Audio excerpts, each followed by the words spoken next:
Bonsoir.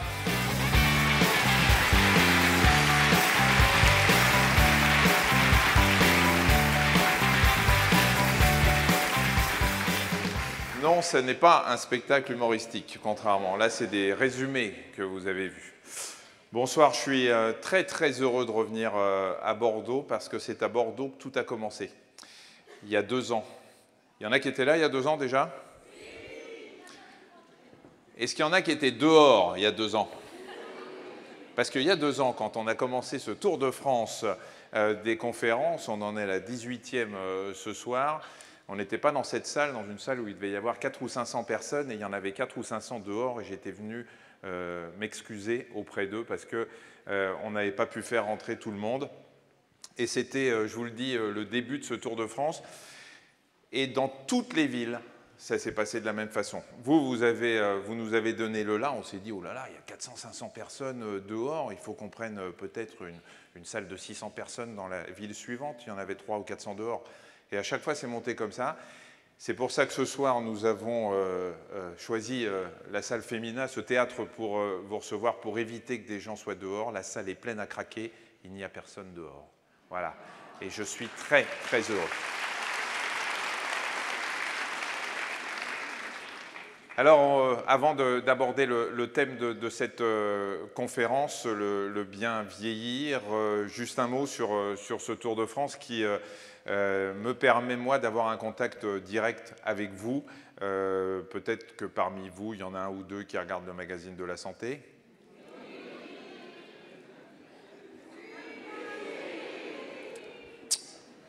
Je vais peut-être me permettre de reposer la question. Est-ce qu'il y en a parmi vous qui regarderaient par hasard le magazine de la santé? Oui.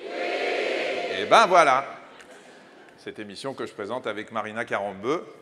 Et je me gourre à chaque fois. Avec Marina Carambeu, bien évidemment, même si effectivement j'en présente une autre avec Adriana Carambeu. Et je fais d'autres émissions qui sont absolument géniales, puisque vous avez tous regardé mardi soir la transplantation cardiaque. Voilà. C'était moins rigolo. Hein. Alors, on était moins dans le fun. Mais c'est génial de faire de la télé. Il y a juste une petite frustration, c'est qu'on voit personne. Voilà. Enfin, on voit personne. Je suis avec Marina, je la vois. Mais derrière, il y a des caméras. Il y a 1 million de personnes qui nous regardent tous les jours, mais on n'a pas le contact. Et moi, j'ai besoin du contact.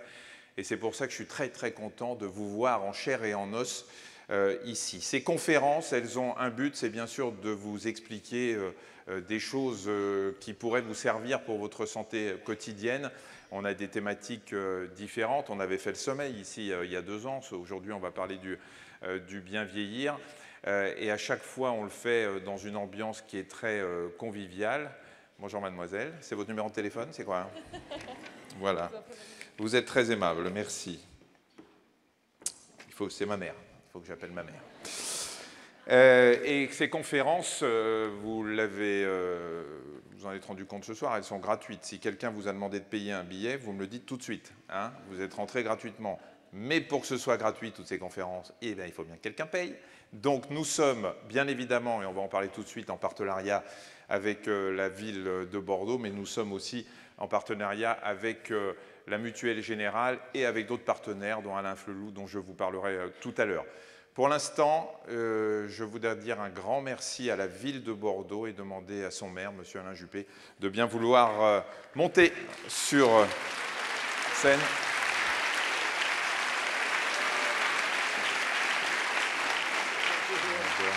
Ravi de vous accueillir. Merci. Je vous donne un micro. Est-ce que je peux me permettre de vous enregistrer à votre insu ou pas? À partir du moment où vous posez votre iPhone sur la table... Voilà, très bien, je l'ai... Allez-y. Maintenant, il est dans ma poche. Voilà, alors, il tourne. Bien, cher Michel Simès, je voudrais vous souhaiter la bienvenue à nouveau à Bordeaux, 2 ans après, et vous dire que nous sommes très heureux de vous accueillir. Je voudrais dire aussi à toutes celles et à tous ceux qui sont dans la salle qu'ils ont eu raison de venir, parce que si j'en juge par les images que je viens de voir, vous n'allez pas vous ennuyer. Voilà. Ça va être plein de dynamisme.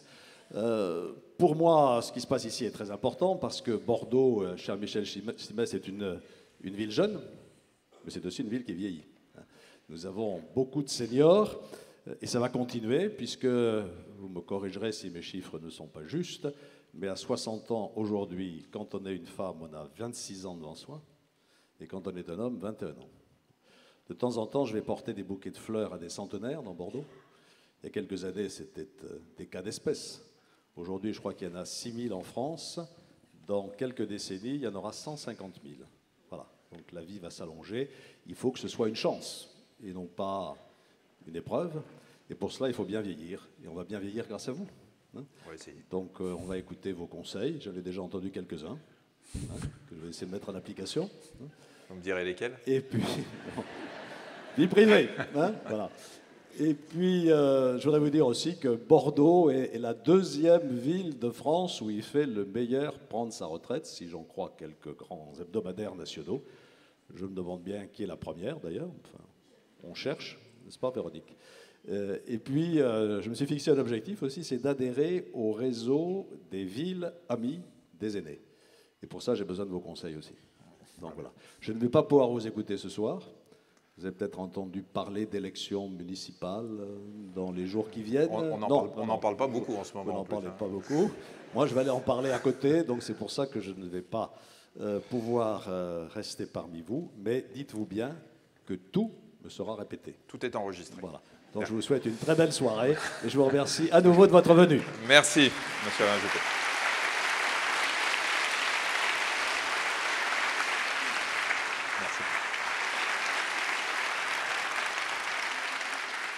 Alors, je vous disais que pour organiser cette soirée, nous avions des partenaires. Parmi ces partenaires, nous avons Alain Afflelou, qui nous aide depuis maintenant plusieurs conférences. Nous sommes partenaires également avec Télé Loisirs. Vous avez peut-être vu passer des annonces dans ce magazine télé avec qui nous organisons également ces conférences. Et puis, bien sûr, il y a la Mutuelle Générale qui nous suit depuis le début, depuis la première conférence à Bordeaux il y a 2 ans. Et je vais demander à Marianne de Sidrac, membre du directoire de la Mutuelle Générale, de venir vous saluer. Marianne de Sidrac.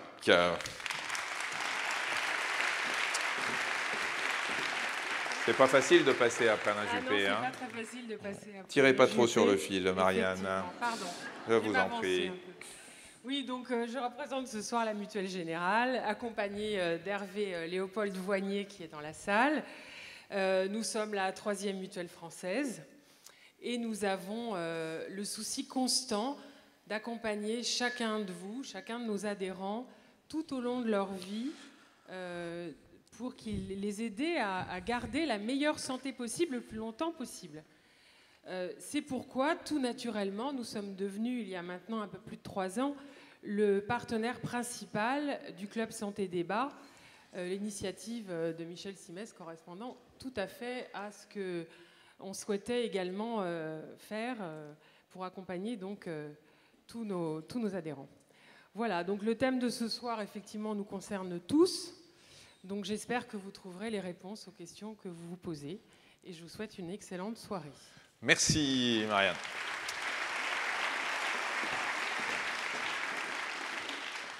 Alors ça va se passer assez simplement. Pendant la moitié de cette conférence, on va, avec des experts, vous faire un état des lieux, expliquer un certain nombre de choses qui se passent dans l'organisme quand on vieillit. C'est pas toujours fun, mais bon, c'est comme ça. Et on va essayer de voir un peu comment on peut arranger les choses. Et puis, dans la deuxième partie de cette conférence, bien sûr, nous répondrons à vos questions. Normalement, il y a des hôtesses qui se promènent avec des panneaux et on répondra à tout ça. Je vais demander à nos experts de bien vouloir me rejoindre. Le professeur Nathalie Salle, qui est professeur en gériatrie au service de gérontologie du CHU de Bordeaux. Jean-François Dartigue, neurologue, épidémiologiste et professeur de santé publique, responsable du Centre de mémoire, de ressources et de recherche de Bordeaux au CHU. Et Philippe Fischer, éducateur sportif, diplômé de gérontologie sociale, fondateur de l'association Atouage. Et Jean-Jacques Amiot, psychosociologue. Je dirai tout ce que vous faites après parce que c'est très long, mais vous avez écrit un livre sur justement la vieillesse innommable et innombrable, de la vieillesse considérée comme une épidémie, chez Duno. Ces intervenants vont donc avec moi faire un petit tour de ce qu'est finalement le vieillissement dans notre pays. Normalement, vous avez assez de micros. On dit que, vous avez peut-être entendu ça, que passé 60 ans, quand on se réveille le matin sans avoir mal quelque part, c'est qu'on est mort. Vous avez entendu ça? C'est sympa. C'est Rissé Barrier qui avait dit ça. Et franchement, moi qui n'ai pas encore 60 ans et qui ai déjà mal tous les matins, c'est pas faux. Voilà. Est-ce que déjà, quelqu'un peut nous dire si forcément, à partir d'un certain âge, peut-être vous, Madame Salle, puisque vous êtes spécialiste, la gérontologie, ça commence à quel âge? C'est la gériatrie. La gériatrie, bah ouais. La gériatrie, donc c'est la médecine des personnes âgées, 75 ans. D'accord, je ne vais pas venir vous voir tout de suite. Vous avez le temps, oui. J'ai un peu de temps. Et est-ce que c'est vrai qu'à partir d'un certain âge, quand on en parle autour de nous, on connaît personne qui le matin ou dans la journée ne se plaint pas d'un truc? C'est quoi? C'est psychologique, c'est physique, physiologique ou c'est... Il y a beaucoup de choses, je pense Ou qu'on c'est va le voir, méditerranéen. Qui deviennent un peu anormales avec l'âge, comme la musculature, des douleurs osseuses, on a un petit peu mal un peu partout, mais à mon avis, c'est le cas à tout âge, peut-être un peu plus chez les personnes très âgées, mais il y a aussi effectivement une circonstance un peu psychologique du vécu, on est du plus vieillissement. auto-centré en vieillissant. On Oui, s'occupe plus on forcément. voit qu'il y a beaucoup de monde aujourd'hui, donc effectivement, je pense que ça intéresse beaucoup de gens. Et on est très actif dans la prévention, c'est ça aussi qui est intéressant. Et on essaye de se tenir au courant de tout ce qui peut être intéressant comme action pour permettre d'être autonome jusqu'à la fin et ne pas être malade et dépendant. Alors justement, on va parler de tout ça. Alors on va regarder d'abord quelques chiffres, vous allez voir, pour savoir où en est la France. Regardez, dans 20 ans, Alain Juppé en a parlé déjà un petit peu tout à l'heure, dans 20 ans, la France comptera 20 millions de retraités, 2 millions de personnes dépendantes. Le nombre de personnes âgées de plus de 85 ans devrait atteindre près de 5,5 millions en 2060. Tout ça demande bien sûr que notre société évolue, qu'il y ait une véritable adaptation, puisque la dépendance, qui est la hantise de tout le monde en vieillissant, n'est bien sûr pas une fatalité. Et pour ça, on va voir qu'il faut commencer, avant autre chose, de mieux dépister et traiter les fragilités. Alors, Jean-Jacques Amiot, voilà quelques éléments pour faire reculer cette dépendance. Notamment ces mises en place de bilans de prévention. Encore une fois, tout à l'heure, on va rentrer un petit peu plus dans le détail du vieillissement du cerveau, de l'organisme, des muscles, tout un tas de choses. Mais ces bilans de prévention dont on parle de plus en plus, parce que ce qui est quand même intéressant, c'est que la France commence à comprendre, enfin, ceux qui s'occupent de notre santé, que la prévention, c'est important, ce qui n'a pas été le cas pendant pas mal de décennies. C'est quoi ces bilans de prévention mieux ciblés? Alors, je voudrais revenir sur la douleur et sur la plainte. Il ne faut pas oublier quand même que dans le monde du travail, les troubles musculo-squelettiques, comme on les appelle, sont dans une inflation absolument extraordinaire. Il y a énormément de gens qui, bien avant 60 ans, se plaignent de tout un tas de douleurs. Et je ne parle pas des migraines pour les femmes, bien évidemment. Donc, on a quand même tout un tas... Quoi, non, parce que si vous voulez vous êtes mal avec la moitié de la salle... Vous voulez dire avec que les trois quarts de la salle. Les trois quarts. Les femmes ont plus de migraines et pas seulement au moment où elles se couchent. C'était une voilà, boutade. C'était une boutade. Très bien. Donc, on commence bien. J'aime bien, moi, ce début. La douleur et la plainte, c'est pas une spécificité. C'est pas une spécificité de la vieillesse. Voilà. Ça me paraît être une première chose importante à dire. Et puis, au niveau des chiffres aussi, compter les vieux, c'est bien. Hein, mais je ne sais pas trop ce que ça veut dire. C'est-à-dire que dire il va y avoir 5 millions de plus de 85 ans dans 50 ans, ça, très honnêtement, je pense que ça ne sert pas à grand-chose.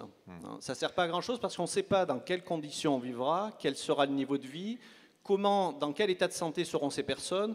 On voit bien que si on fait le même rapport entre il y a 10 ou 20 ans et aujourd'hui sur l'âge des gens et sur le nombre de personnes, voilà, il y a une expérience qui est très intéressante, c'est celle de prendre des photos de famille, de regarder quelqu'un qui avait 70 ans il y a 30 ans et de prendre de quelqu'un qui a 70 ans aujourd'hui. C'est pour ça que compter les personnes à un certain âge et les multiplier comme ça, c'est pas utile. Une personne qui a 80 ans aujourd'hui n'a rien à voir avec quelqu'un qui avait 80 ans il y a 20 ou 30 ans. Donc ma première diapo ne sert à rien. Voilà. La deuxième n'est pas très utile non plus d'ailleurs. On pourrait la passer. Les bilans... Ne vous inquiétez pas, ça va bien se passer. Les bilans de prévention... Ça sert à rien non plus. Si, ça sert. La preuve, c'est qu'on en fait déjà dans le monde du travail aussi, pour faire un parallèle. C'est d'ailleurs dommage, puisque ces centres de prévention qui sont utiles dans le monde du travail ne servent pas tellement aux personnes qui sont sorties, qui sont retraitées. Non, c'est utile parce qu'à un moment donné, c'est comme le passage à la retraite dont on parlera un petit peu plus loin. Il y a un moment dans la vie où effectivement il faut poser un certain nombre de choses. Est-ce que je suis encore capable de, je pense notamment à l'activité sportive dont parlera Philippe Fischer, il faut que je puisse reposer un certain nombre de choses. Il y a la crainte aussi par rapport à la maladie d'Alzheimer, les pertes de mémoire, etc. J'ai perdu mes clés, est-ce que je deviens Alzheimer? Je pense que c'est bien à un moment donné de pouvoir faire un bilan qui ne soit pas d'ailleurs simplement un bilan de médecine, mais qui soit aussi un bilan psychologique et troisième élément très important pour moi, un bilan psychosocial, parce qu'un des facteurs de risque majeurs en vieillissant, c'est le réseau social. Oui, allez. Un autre intérêt de ce bilan, c'est de pouvoir par la suite se comparer à soi-même. Ça, c'est un élément essentiel. D'avoir des bases. D'avoir des bases par rapport à soi, parce que sinon, un bilan, à un moment donné, ne permet juste que de se comparer aux autres, à ce qui est une norme pour les autres. Or, quand on est vieux, à partir de 60 ans, on a eu un parcours de vie... Non, mais j'en ai 64, de toute manière. Alors, donc, Oui, mais monsieur, si vous vous considérez comme vieux, ce n'est pas le cas de tout le monde. Ah oui. Non, mais ce que je veux dire, c'est que on a eu un parcours de vie qui est très propre à nous. Il est très difficile d'établir réellement une norme après cet âge-là. Alors que si on fait un bilan de prévention à un moment donné, et notamment à 65 ans, on pourra de toute manière par la suite se comparer à soi-même. Donc c'est de toute manière utile. Alors, qui fait ces bilans de prévention? Est-ce que c'est le médecin traitant qu'on doit aller voir? Est-ce que les personnes qui sont là vont voir leur médecin généraliste demain en disant « j'ai entendu hier à la conférence qu'il fallait un bilan de prévention sans savoir ce qu'on va demander » et est-ce que le généraliste va savoir ce qu'on va demander? Comme on l'a dit, la médecine du travail déjà peut faire un bilan un peu de prévention, enfin, d'évaluation. Enfin, à 70 ans, ils ne sont pas beaucoup au travail. Hein, c'est ça. Alors, justement, il y a maintenant tout un tas de nouveautés dans la gériatrie avec des organisations par groupe, disons des définitions de groupes de patients. Et le fragile, je pense qu'on va en parler après, mais est défini... Je ne sais pas de quoi vous parlez, donc je ne peux pas vous dire si on va en fragile, parler. Le patient âgé fragile, ouais. Est bien défini maintenant par la littérature, par les données épidémiologiques. Et là, on a maintenant positionné un rôle central du médecin généraliste dans l'évaluation de ces personnes, déjà dans le dépistage de ces personnes âgées fragiles, et dans la mise en place d'actions de prévention via les caisses de retraite, les mutuelles ou des actions de communication à la base de conférences comme ce soir. Mais là, vous parlez des personnes fragiles. Moi, je vous parle même des gens qui sont là, qui vont très bien, qui ont dépassé 65 ans, ils sont en pleine forme, il y a zéro souci, et pourtant, il faut quand même faire un bilan de prévention, puisque ça va servir de base. Ce que vous disiez, alors qui on va voir? Pareil, les caisses de retraite, les mutuelles, tout à fait. La CARSAT, la MSA, toutes ces caisses sont là pour faire ces bilans.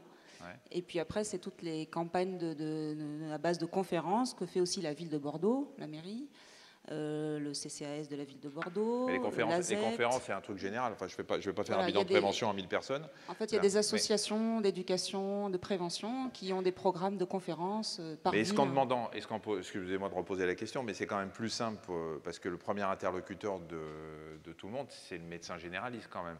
Est-ce que si on s'adresse concrètement à son médecin généraliste en disant, voilà, j'aimerais faire un bilan de prévention, est-ce que le médecin généraliste est capable, en faisant une ordonnance, en adressant à une mutuelle, en adressant à un réseau, d'orienter ses patients?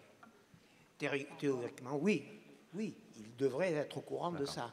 Et s'il ne l'est pas, eh bien, il faut qu'il le soit dans le futur. Parce que c'est la tranche d'âge auquel on parle aujourd'hui est celle dans laquelle la prévention a le plus de chances d'agir. Et ça, c'est essentiel.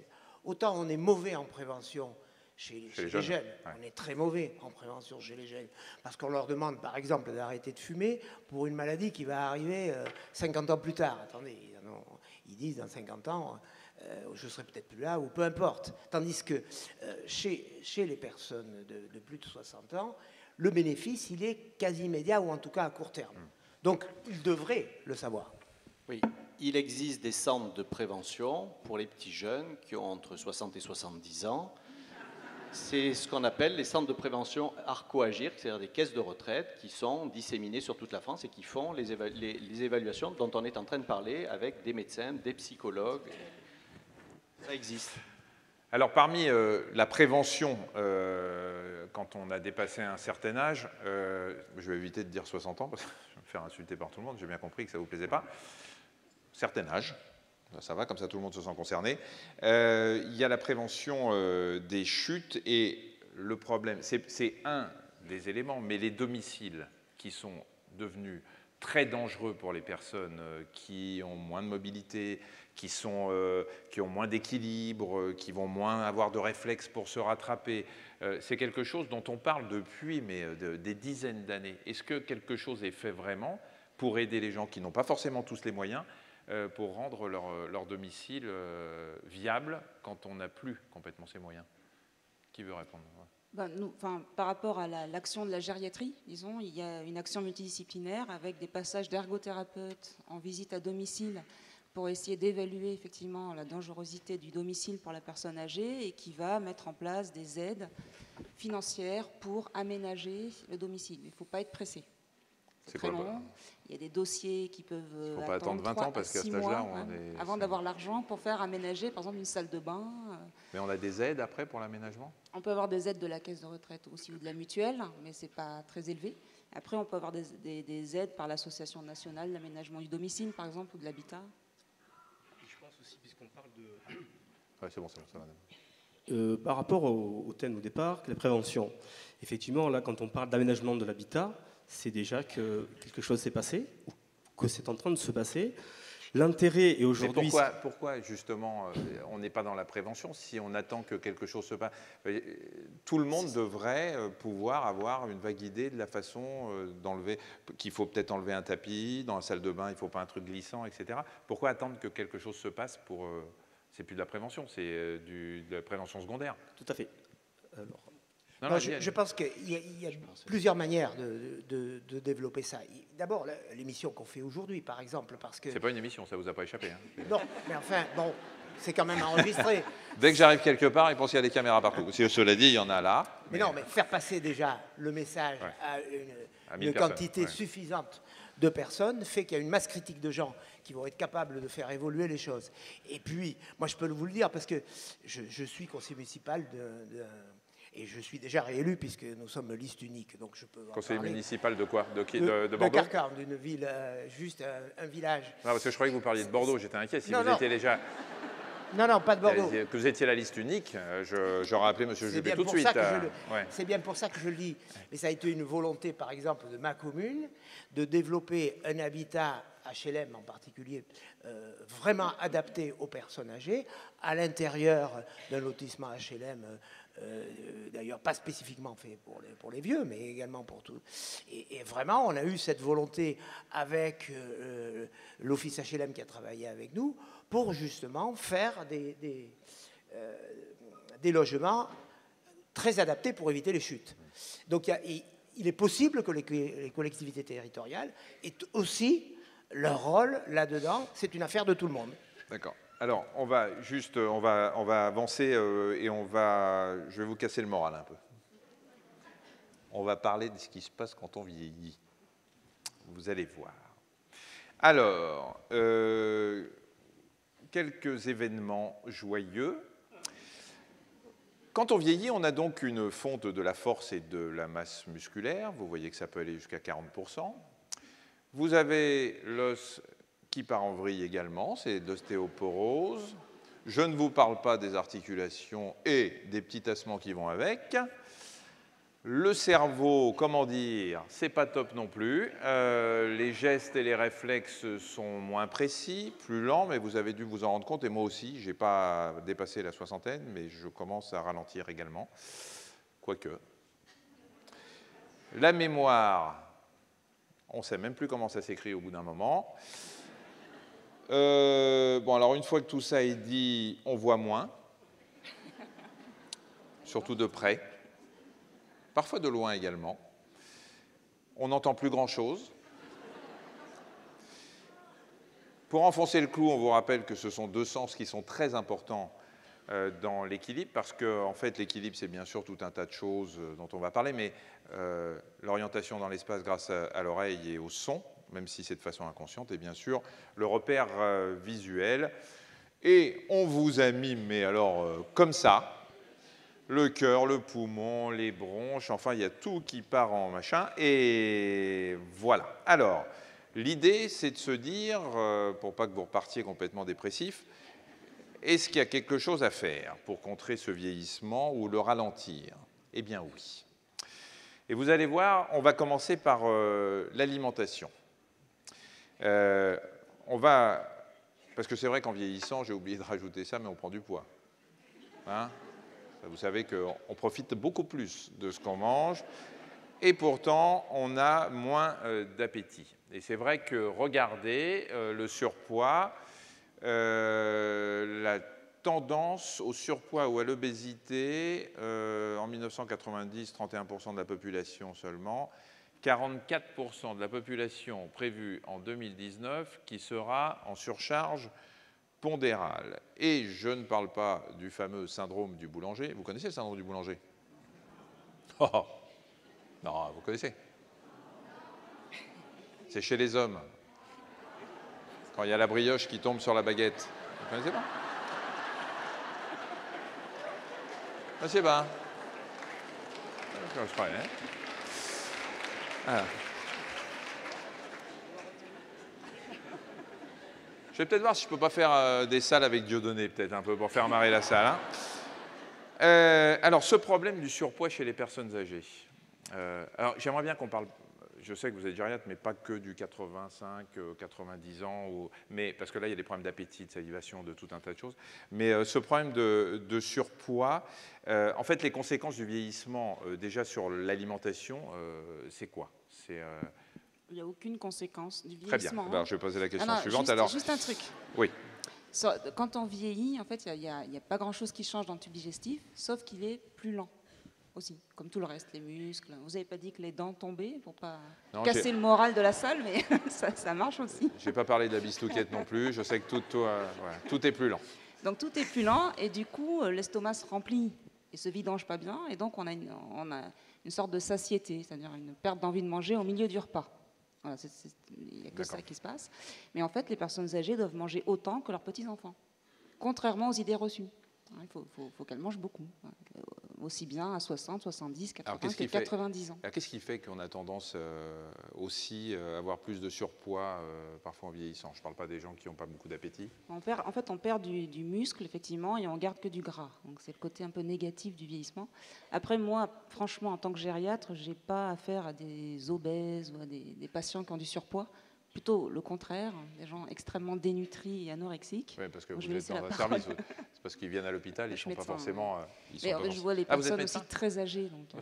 C'est ça. C'est pas les 60 ans. Alors, c'est quoi le bon équilibre alimentaire quand on a un certain âge? Vous allez voir les critères de base. Voilà, ça, les critères du bon équilibre alimentaire. On va essayer de vous donner quelques conseils, des recettes, enfin des idées ce soir. Qui, parmi vous quatre, veut me commenter tout ça? Parce que les fruits et légumes, au moins 5 par jour, ça m'a toujours fait marrer. Hein, ça veut dire quoi? C'est 5 cerises, c'est 5 pamplemousses et 5 ananas, c'est quoi? En fait, ça, c'est le discours du PNNS, du Programme National Nutrition Santé. Alors, c'est vrai que ça ne veut rien dire, 5 fruits et légumes, mais en même temps, ça marche. Tout le monde s'en rappelle. Donc, c'est quand même un bon message, pour moi, de communication. Et on sait qu'à peine 30% des personnes de plus de 60 ans mangent effectivement 5 fruits et 5 légumes. Donc il y a aussi des études quantitatives. Ça veut juste dire, pour les fruits et légumes, qu'il faut en manger. Voilà, c'est pas peine de se stresser sur ce qu'il faut faire avec des chiffres et être psychorigide. Et ça apporte quoi à une personne âgée, plus particulièrement, ces fruits et légumes? Des vitamines, essentiellement, des oligo-éléments et donc des actions antioxydantes et qui vont diminuer le vieillissement de tout un tas d'organes, dont le cerveau. Donc en fait, en gros, le régime méditerranéen crétois, par exemple, c'est le bon régime. Huile d'olive. Bien vieillir, voilà, du poisson gras, pour le coup. Ça, on va en reparler, ouais. De l'huile d'olive, des céréales. D'accord. Du vin aussi. Alors, les produits laitiers, on dit qu'il faut en prendre 3 à 4 par jour parce que ça apporte bien sûr le calcium, que quand on vieillit, l'os n'est pas très en forme, on a l'ostéoporose qui est liée à plein de phénomènes, dont la ménopause chez la femme avec les problèmes hormonaux. Et puis d'autres disent, ouais, mais les produits laitiers, c'est pas bon pour la santé. Et puis en fait, le calcium qui est apporté, bah, il ne va pas vraiment se fixer sur les os. Alors, il faut écouter qui? Mais en fait, il faut prendre des produits laitiers. Alors c'est bon parce qu'il y a un apport de calcium et aussi un apport de protéines qui sont vraiment essentiels pour le muscle et pour le bon vieillissement et pour l'autonomie. Alors il y a plein d'idées reçues sur le lait, l'allergie au lactose, qui est le sucre du lait. C'est des idées reçues, c'est très très rare dans la population depuis 60 ans, moins d'1%. En fait, le lait c'est bon, ça ne donne pas non plus le cancer. Enfin, il y a tout un tas d'idées reçues sur le lait. Tous les produits laitiers sont bons, il faut en manger plus d'1 gramme, 1,5 gramme par jour. Féculents. Féculents, c'est bien aussi, c'est du sucre lent. Il en faut 50% dans la ration calorique de la journée, donc il faut en manger. C'est bon. Viande, poisson, œufs, matières grasses à limiter, produits sucrés à limiter. Alors c'est pareil, il y a des gens, on n'arrête pas de dire oui, il faut limiter les produits sucrés, mais quand on prend un petit peu d'âge, est-ce qu'on ne passe pas plus facilement d'un taux de sucre dans le sang élevé à une hypoglycémie qui peut elle-même, alors c'est embêtant à un certain âge l'hypoglycémie parce que ça entraîne des problèmes d'équilibre, on vacille un petit peu, enfin vous avez sûrement tous eu un jour une fringale ou une hypoglycémie. Alors comment on régule ça? Parce que d'un côté on nous dit c'est pas bon et puis de l'autre si on en manque on n'est pas bien. Ouais, les sucres, il faut en avoir. Donc des sucres lents, c'est ce qu'on va préférer, surtout pour l'activité sportive, on va en parler tout à l'heure. Et on sait qu'avec l'âge, le taux d'insuline diminue. Il y a une sécrétion au niveau du pancréas qui se fait moins bien. Et puis, on a parlé du surpoids. Les obèses ont aussi un taux d'insuline qui diminue et qui est moins efficace. Donc effectivement, le risque là, c'est l'hypoglycémie, surtout si on est face à un diabétique. Donc moi, je dis qu'il faut manger comme chez les enfants ou les petits-enfants que peuvent avoir les personnes âgées. Autant, voilà, il ne faut pas faire de tri, pas de régime strict aussi, ça c'est un message à avoir. Hein. Pas de régime sans sel, sans cholestérol, sans sucre strict. Il faut se faire plaisir, il faut manger de tout. Un mot sur l'eau. Là, c'est très important. Parce qu'on sait que plus on vieillit et plus l'équilibre hydrique dans l'organisme est un petit peu vacillant. Et surtout, en vieillissant, la sensation de soif est très retardée. Et malheureusement, on voit, enfin moi quand j'étais étudiant en tout cas, on voyait pas mal de personnes âgées qui arrivaient déshydratées parce qu'il avait fait très chaud et elles n'avaient pas ressenti la sensation de soif comme nous on peut la ressentir, donc elles n'avaient pas eu besoin de boire et elles avaient fini par se déshydrater. Et on sait qu'une déshydratation de quelques pourcents chez une personne âgée peut vite la faire basculer, exactement comme chez les nourrissons. Comment on fait pour expliquer combien et tous les combien il faut boire quand on avance en âge? Ça, c'est très dur, en fait. Donc, on explique ça tous les jours à la personne âgée qu'il faut boire de l'eau, et c'est très dur. Donc, on va faire passer des messages simples. Par exemple, un yaourt, c'est l'équivalent d'un verre d'eau. Donc, on va leur montrer qu'il y a des équivalents de l'eau simple, comme de l'eau de votre bouteille, qu'on peut prendre tout le long de la journée, simplement pour arriver au moins à 1,5 litre, 2 litres par jour. Et c'est très difficile, en fait, parce qu'il faut que quelqu'un soit présent auprès de la personne pour l'inciter à boire en permanence. Et si on est à faire aussi à des personnes qui ont beaucoup de traitements, dont des traitements diurétiques, il faut encore être un peu plus sensible à ça. Diurétiques sont des médicaments qui permettent d'uriner plus, et puis il y a tous les problèmes de vessie qui fait que plus on boit et plus si on a une incontinence ou si il faut aller aux toilettes toutes les 5 minutes. Donc il y a pas mal de personnes âgées qui hésitent à boire simplement parce qu'elles n'ont pas envie de courir après. Ça fait de l'activité physique. Mais... Et ça fait de l'activité physique, voilà, très bien. On permettrait de rebondir. Les oméga 3.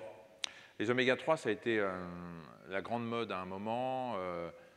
Ça continue d'ailleurs à être la mode parce qu'il y a un fondement scientifique. Parce qu'on sait que les oméga 3, ce sont donc des substances qu'on trouve essentiellement dans les poissons gras et qui sont, on le sait aujourd'hui, excellents sur le plan cardiovasculaire. C'est excellent aussi pour le moral, parce qu'on dit même que, ça on va demander aux neurologues, est-ce que c'est vrai que ça augmente le taux de sérotonine, les oméga 3? C'est-à-dire la sérotonine, c'est en gros une substance qui se promène dans le cerveau et qui est l'hormone du bien-être, si vous voulez. Oui, tout à fait. Non seulement ça joue effectivement sur des médiateurs physiologiques, mais très clairement, le taux d'oméga 3 dans le plasma est corrélé à l'état de bien-être directement. directement le taux d'oméga 3 dans le sang. Donc, Et effectivement. on dit même, et on en reparlera tout à l'heure dans le cerveau, mais que ça pourrait aider une protéine protectrice contre la maladie d'Alzheimer. Oui, ça a aussi été évoqué. Bon, il faut être quand même prudent avec ça parce que un excès, il n'est pas certain qu'un excès, par exemple, de prise d'oméga 3, et c'est vrai pour beaucoup d'autres vitamines et beaucoup d'autres recommandations diététiques, c'est que l'excès est aussi condamnable que le défaut. Ça, alors, c'est très important. Pour être très concret, pour les gens qui sont là, manger des oméga 3, ça veut dire quoi? Tous les jours, il faut prendre quoi? Et si on n'est pas sûr d'en avoir pris suffisamment, est-ce que les compléments alimentaires qui se vendent à grande échelle dans les pharmacies sont intéressants ou pas? Alors, 2 fois du poisson par semaine, c'est la dose qu'il faut. Poisson gras. Poisson gras ou poisson et coquillages. Les coquillages, ça marche aussi. Les huîtres d'Arcachon, c'est parfait. C'est pas... C'est 2 huîtres par semaine.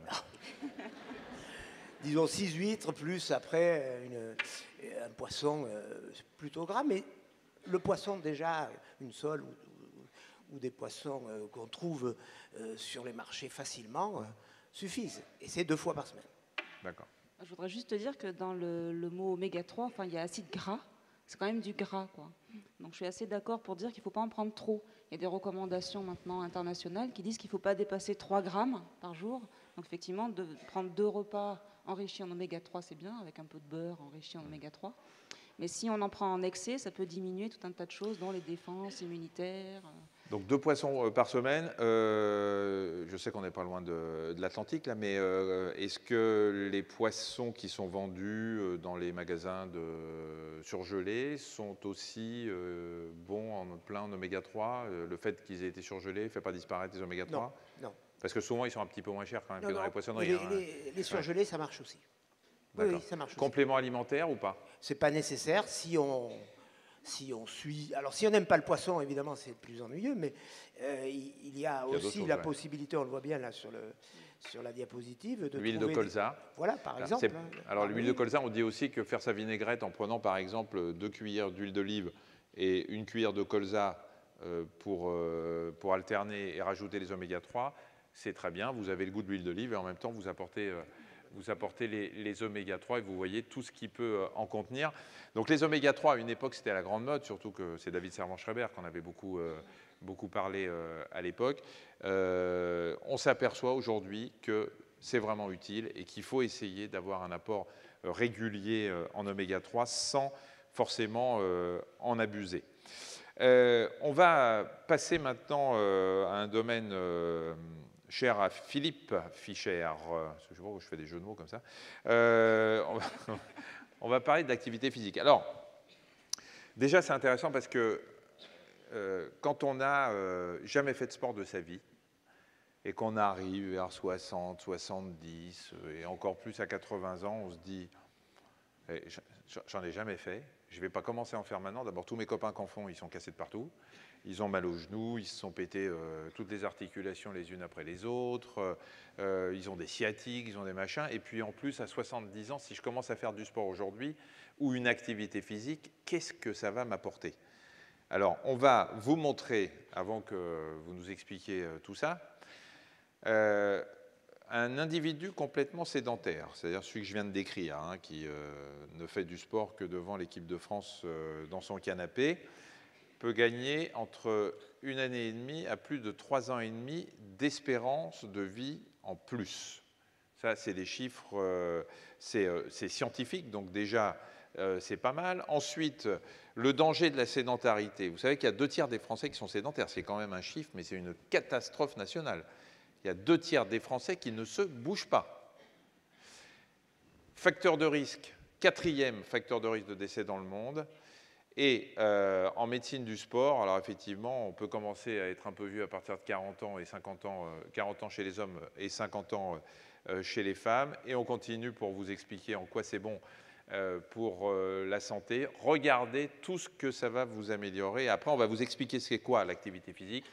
Le cœur, le système cardiovasculaire, puisque on sait aujourd'hui, hein, c'est scientifiquement prouvé que les gens qui ont une hypertension artérielle et qui font de l'activité physique prennent moins de médicaments pour réguler leur tension. La respiration, là aussi on va en parler, le squelette bien évidemment, la masse musculaire et votre contrôle de poids, les réflexes, et tout ça fait que vous aurez un meilleur moral.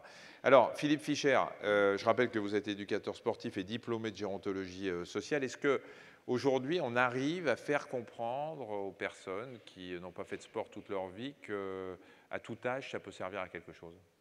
Tout à fait, et je crois que pour reprendre un petit peu en préambule ce que l'on disait par rapport à la prévention, parce que ça s'inscrit parfaitement dans ce message qui est repris par différents médias et différentes institutions, comme les caisses de retraite dont vous parliez tout à l'heure. Effectivement, aujourd'hui, la prévention a pris une dimension, en tout cas chez les seniors âgés de plus de 55 ans, puisque c'est le message qui est un petit peu véhiculé. Moi, je veux dire que l'activité physique, ça s'adresse à tous les âges, effectivement. Oui, aujourd'hui, le message passe mieux. La difficulté qu'on peut rencontrer, effectivement, ce sont chez les personnes qui n'ont jamais eu d'activité physique. Et le premier conseil à leur donner, c'est d'aller consulter déjà leur médecin, qui puisse vérifier les paramètres physiologiques de base, cardiaque, leur état un petit peu squelette, et voilà, afin d'orienter la personne sur une pratique sportive. Effectivement, à 70 ans, on ne va pas avoir la même activité physique que quelqu'un de 20 ans, pour des raisons évidentes de résistance, d'endurance. Et ce que j'aimerais aussi préciser, c'est la différence entre l'activité physique et l'activité sportive.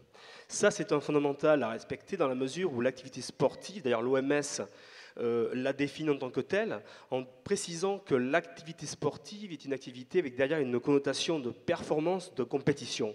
Et ça, c'est vrai que même si aujourd'hui, on peut constater qu'on a des personnes d'un certain âge avancé par rapport à il y a peut-être 30 ou 40 ans qui sont dans des performances. Si on prend actuellement le centenaire qui a réalisé un record en vélo.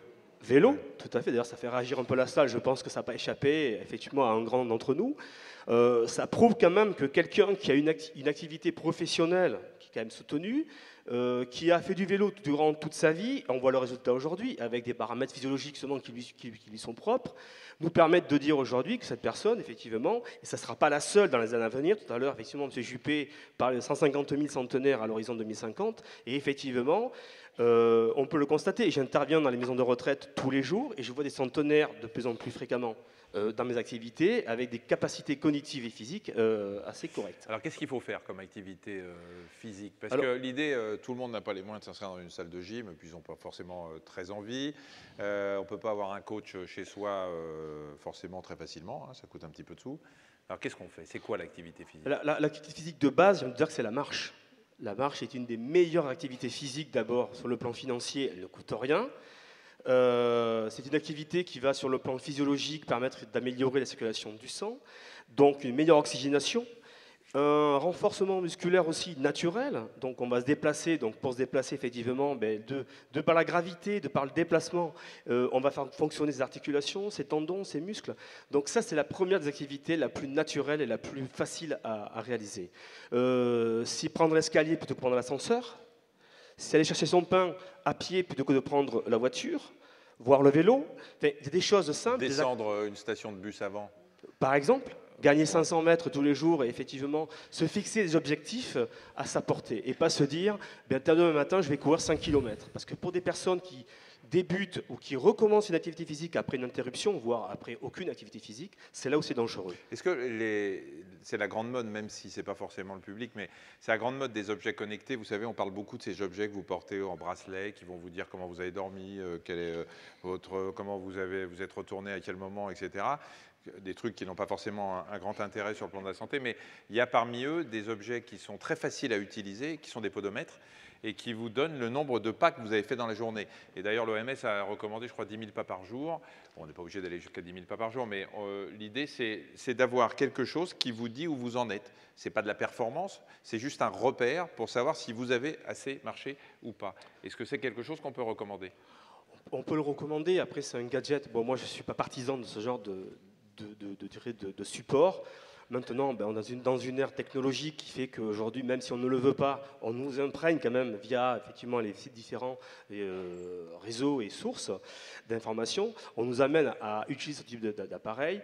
Il faut choisir des appareils qui soient de qualité reconnue, car il y a quand même un risque sur le plan cardiovasculaire. Je pense à ça, puisqu'à une époque, les cardiofréquencemètres qui étaient utilisés pour les coureurs à pied notamment, il y avait une ou deux marques qui effectivement étaient assez fiables sur le plan des paramètres physiologiques. On s'est aperçu que certains appareils n'étaient pas forcément très fiables et ça pouvait mettre en danger les personnes qui les utilisaient. Donc moi, je suis partisan d'y aller progressivement, de suivre les conseils de certains professionnels et de façon raisonnable d'adapter à ces C'est capacités. 30 minutes par jour? Tout à fait. Mais Donc, 30 minutes vraiment de vraie marche, est-ce qu'on doit marcher plus vite que d'habitude? C'est quoi marcher comment? dans la marche active, effectivement, qui va être supérieure à une fréquence cardiaque de repos. Donc, en fonction, là aussi, de son âge, en fonction de ses capacités aussi articulaires, à 70 ans, ben, on peut être en parfait état de santé, il n'y a pas de souci. Il y a des gens, des fois, à 60 ans, qui présentent certaines activités, certaines particularités physiologiques qui vont les empêcher de pouvoir aller au-delà de certaines limites. Donc, déjà, d'avoir une marche régulière tous les jours, c'est déjà énorme. C'est déjà quelque chose de... La marche nordique, c'est la grande. Par exemple, voilà. Vous avez apporté des... Alors, j'ai apporté un matériel, alors c'est pas tout à fait la marche nordique, C'est quoi? C'est des bâtons de ski? c'est des bâtons suédois. En fait, c'est un nouveau concept, Et les Suédois, c'est pas des Nordiques? absolument. Oui. Mais il semblerait. Et là, l'appareil que nous avons Attends, je devant vais nous, mettre devant, je peut-être, vais- parce que, en fait, on se met derrière, vous voyez rien. en fait, ces Voilà. bâtons ont la particularité de s'enfoncer, donc qui optimise l'activité cardiovasculaire. C'est des sextoys, on dirait, non? C'est pas tout à fait adapté, mais bon, avec un peu d'imagination, remarquez. Mais c'est trop long et pas assez gros, me dit mon voisin. C'est très bien. Et non, c'est sympa. Et alors, l'intérêt, c'est quoi? Ça s'enfonce, L'intérêt, mais- c'est d'avoir une meilleure réactivité sur le plan de l'appui, donc une augmentation de l'activité cardio-respiratoire, une optimisation sur le plan aussi musculaire et articulaire. Donc, on absorbe aussi davantage les chocs à l'impact. Donc, Je fais ça, comme ça? alors là, on est sur un bâton de, on va dire, Ah non, c'est l'inverse. voilà, mais ça attention derrière. Comme ça? En fait, on laisse traîner le bâton derrière, on laisse traîner le bâton et on va se servir de l'appui. D'accord. Non, parce qu'il n'y a pas de raison que je passe pour un imbécile. Alors, je vais venir avec un micro, comme ça vous allez nous expliquer ça.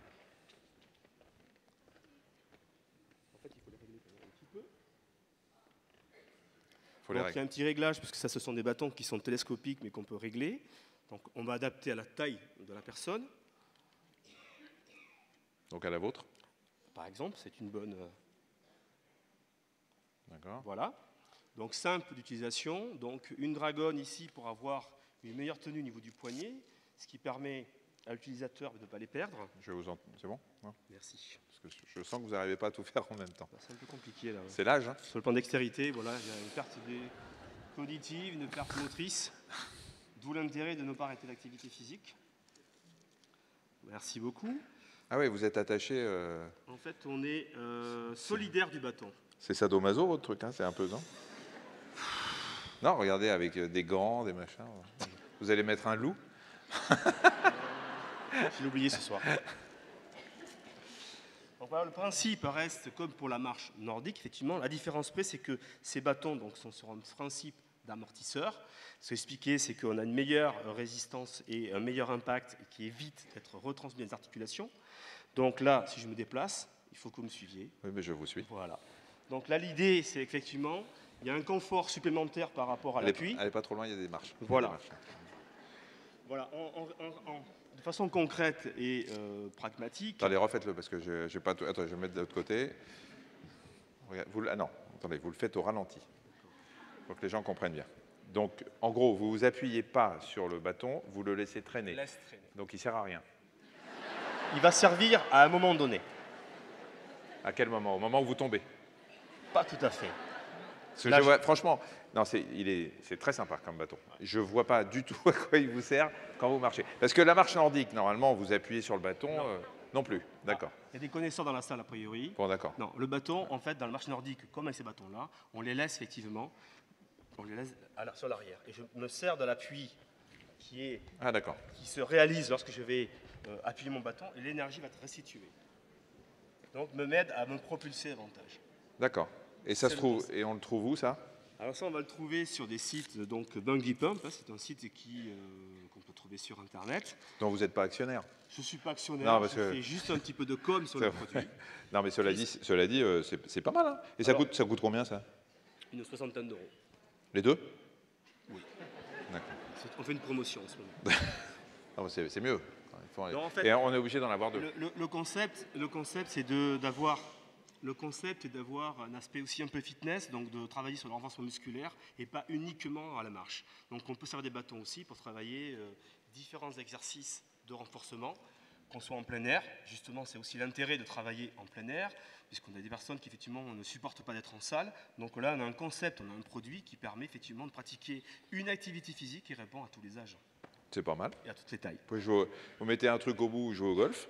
En fait, c'est un... Vous pouvez tenir votre micro, je ne vais pas vous le tenir 2 heures non plus. Mais... Merci. Non, venez vous rasseoir. Merci beaucoup. Tiens, vous reprendrez celui-là.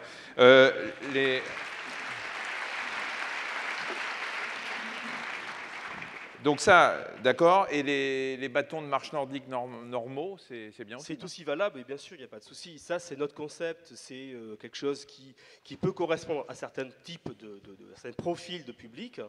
Il y a des personnes qui, quand ils vont découvrir, d'ailleurs j'ai encore fait cette semaine, ils ont tendance à délaisser les bâtons de marche nordique au profit de ces bâtons-là. Parce que derrière, il y a un côté un peu plus ludique. Et ce qui est important aussi, c'est parce que la marche, au bout d'un moment, ça peut être un petit peu lassant. Et le bouton rouge, là, il sert à quoi? À appeler le 15? En cas d'urgence. Non, c'est quoi? Non, ça sert à régler la dragonne qui permet de s'adapter à la morphologie du C'est poignet. très sophistiqué. Hein. 60 € les deux. Voilà. On fait des promos, j'en ai pris en stock derrière. C'est sympa. Hein. On va demander à la Mutuelle Générale de financer tout ça. Ça va leur faire plaisir. Non, mais c'est pas mal pour... Bon, c'est intéressant. Bien, alors, on va maintenant parler un petit peu de notre cerveau. Là aussi, on va parler d'activité physique parce que ça joue beaucoup sur le vieillissement cérébral. Sensation... Là, oui, c'est la deuxième partie, démoralisation. Alors, qu'est-ce qui se passe dans le cerveau? Vous me dites si vous n'êtes pas d'accord, professeur. Sensations et perceptions sensorielles altérées. On devient chiant. Il faut répondre. Oui, c'est Oui, vrai. c'est ça, hein, c'est vrai. Oui, non, c'est c'est vrai. pas vous, je dis il faut répondre, c'est à quelqu'un qui a le téléphone là. Hein, on devient chiant en vieillissant quand même. Enfin, on devient pénible, on devient irascible. Non? C'est pas forcé. Non, non. Alors vous me dites oui un coup, et puis 2 secondes après, vous me dites non. Alors c'est... En général. Ah, voilà. Oui, en général. Les fonctions motrices sont ralenties, les réflexes, la marche, on réagit moins, on perd l'équilibre. On dort moins. Ouais. On a moins de mémoire, on l'a dit tout à l'heure, moins d'attention, des capacités intellectuelles, et parfois on parle plus mal, et pas seulement parce qu'on n'a pas de dents, comme vous disiez tout à l'heure. Et puis, bien sûr, on a des choses beaucoup plus sérieuses comme la maladie d'Alzheimer. Alors, expliquez-nous déjà, qu'est-ce qui fait qu'on a tout ça? D'abord, il faut savoir qu'on n'a pas que des pertes en vieillissant. Vous parlez du cerveau? Oui. Ouais. On n'a pas que des pertes. Non, parce qu'on a ça aussi. Ouais. On a aussi des gains. Il y a des domaines où on est meilleur à 80 ans qu'à 70. Et meilleur à 70 qu'à 60. Les connaissances. Les connaissances. Par exemple, la capacité à citer des contraires, à citer des... Bon, ça ne sert pas énormément à grand-chose. Mais parmi les tests... Je suis assez d'accord avec vous. Moi, je suis Non, vachement plus performant, au contraire, qu'à 20 ans. Hein. Mais c'est tout à fait banal. Ça veut dire simplement qu'on accumule Ouais. l'expérience. Donc, on est capable, à 80 ans et à 70 ans, de faire des choses mieux dans certains domaines que des gens plus jeunes. Donc ça, c'est très important parce que ça veut dire qu'il y a des possibilités de compensation. Ça, c'est essentiel de comprendre ça. Il existe toujours des possibilités de compensation. Il y a des Quel choses, que soit l'âge. quel que soit l'âge. Quel que soit l'âge. Par exemple, si je cite le Titien, par exemple. Le Titien, il est... C'est un peintre, hein. C'est pas un peintre. l'opticien. Hein. C'est Le pas Titien Flelou, est c'est mort. l'opticien. Il est mort à 87 ans, brutalement, lors d'une épidémie de peste à Venise, mais à 87 ans, il était encore manager de son atelier de peintre. Simplement, il y avait des choses qu'il ne pouvait plus faire, qui étaient De peindre. non, il était encore capable de peindre, mais il faisait le début du tableau, la fin du tableau, et tout ce qui était fait au centre du tableau était fait par son équipe. Donc il avait compensé, il avait réellement compensé ses déficits avec l'âge, et finalement il restait aussi performant. Et un autre peintre qui est venu mourir à Bordeaux, qui est Goya, lui, avec l'âge, il avait à la fois des problèmes, il était sourd, et puis il avait aussi des problèmes de vision. Donc c'était très dramatique parce qu'il ne voyait plus les couleurs. Probablement une cataracte qui, à l'époque, nous... Eh bien, il a eu la chance, finalement, de tomber sur un graveur, et il s'est mis à travailler avec lui, et il a fait, jusqu'à la fin de sa vie, il est mort à 78 ans, quasi aveugle et quasi sourd, mais il arrivait toujours à graver parce qu'il compensait.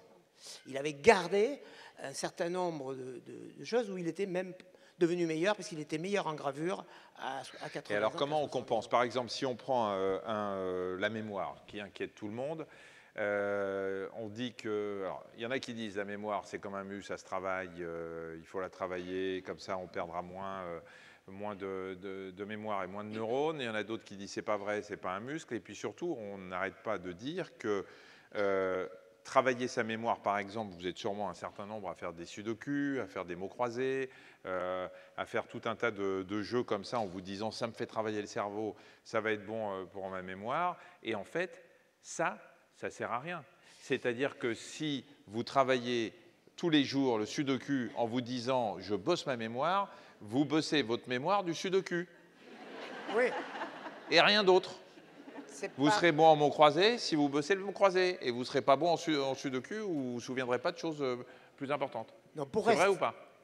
C'est pas complètement vrai. D'accord. Donc tous les spécialistes de la mémoire qui m'ont dit ça, c'est en partie faux. Très bien. Je vais leur dire parce que c'est quand même voilà. des spécialistes. Il y a un principe qui est vrai, c'est le principe de Baltes, qui est un psychologue berlinois, qui est le principe SOC, sélection, optimisation, compensation. Et ce principe vous permet de rester performant dans un domaine qui vous plaît, jusqu'à très tard dans la vie. Sélection, optimisation, compensation. L'exemple, c'est Arthur Rubinstein, le pianiste, que donne Baltes. Pas le peintre. Non. Pas le peintre. Je n'ai pas beaucoup de culture, mais non, mais Arthur Rubinstein, le pianiste, il a joué magnifiquement jusqu'à 96 ans à peu près. Et il donnait encore des concerts à 96 ans. Le problème, c'est qu'il avait sélectionné les morceaux qui lui plaisaient le plus et il ne jouait que cela. Ouais. C'est-à-dire Chopin, on est bien d'accord, c'est ce qu'on disait. Oui, c'est-à-dire qu'il ne faisait pas le reste. C'est la sélection. Il sélectionnait. Mais ça veut dire que si on bosse le sudoku parce qu'on aime le sudoku, on va être très performant et expert en sudoku. Mais si on est passionné du sudoku, c'est parfait. Oui, mais si on bosse ça en se disant ça va me faire bosser ma mémoire générale, non.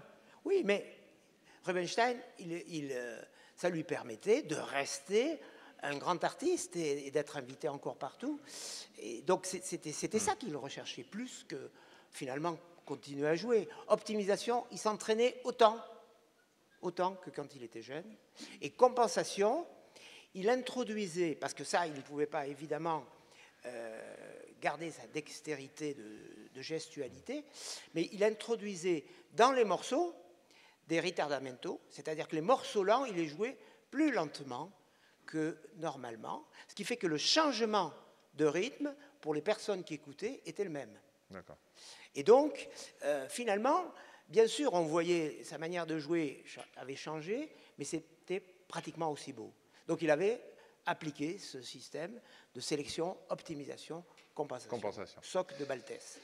La mémoire, gros problème. Non, je voulais quand même rappeler deux, trois autres petites choses, mais en complément de ce que vient de dire Jean-François Lartigue, c'est que la mémoire, elle fonctionne avec la motivation, avec l'intérêt. On a tous connu ça. On est passé par un ensemble scolaire, des apprentissages à faire. On n'était pas foutu d'apprendre 3 éléments de géographie ou d'histoire. Et puis le jour où, à un moment donné, on a fini par s'y intéresser pour une raison ou pour une autre, tout simplement parce qu'on s'est mis à voyager, d'un seul coup, on s'aperçoit que tout se mémorise. Donc il faut faire attention. C'est pas ce qu'on est en train de dire sur des gens qui auraient déjà un certain âge est déjà vrai pour tous les âges de la vie. Il faut s'intéresser aux choses pour qu'on puisse les mémoriser. La deuxième chose qui m'embête d'ailleurs par rapport à votre tableau, les vieux sont chiants, ils n'ont plus de mémoire, ils perdent les dents, etc. Non, mais j'ai bien compris que vous n'aimiez pas nos trucs. C'est qu'en fait, c'est présenter les gens âgés comme un groupe homogène, ce qui n'est absolument pas le cas. En matière de mémoire, par exemple, les différences interindividuelles sont plus importantes que les différences intergénérations. Il y a plus de différences éventuellement en mémoire entre deux personnes de 20 ans qu'entre une personne de 20 ans et de 60 ans. Moi, j'ai 5000 personnes à l'université du temps libre qui apprennent le chinois, qui viennent découvrir de nouveaux enseignements et qui n'ont pas de difficultés. Je me rappelle les ateliers mémoire avec un animateur qui avait 25 ans et qui faisait donc depuis des années sur des groupes passer tout un tas d'exercices, etc. Puis un jour, il me dit oh, j'en avais marre, j'ai repris un vieil exercice que j'avais fait il y a 3-4 ans. Il m'a dit on l'a déjà fait. Donc, on voit bien effectivement que si effectivement on a cette motivation, on a des gens à 60, à 70 ans qui ont des mémoires tout à fait extraordinaires. Non, mais je ne dis pas que tout le monde cumule tout ce qu'il y avait sur le tableau. Je dis que le vieillissement... Non, c'est juste pour certains. Pour certains, mais même pas. Mais pour le vieillissement physiologique, l'évolution normale de l'organisme, c'est une diminution d'un certain nombre de ces éléments. C'est pas une évolution normale. C'est une évolution. On peut repasser c'est une évolution naturelle. C'est différent. C'est-à-dire que la définition du vieillissement, c'est un défaut d'adaptation aux modifications de l'environnement liées au temps qui passe. C'est un défaut d'adaptation. Ça veut dire que si c'est un défaut, c'est pas quelque chose de normal. Alors, et la bonne nouvelle, c'est que ce défaut, on peut essayer de le corriger. Et en particulier avec toutes les recommandations qu'on est en train de faire depuis le début.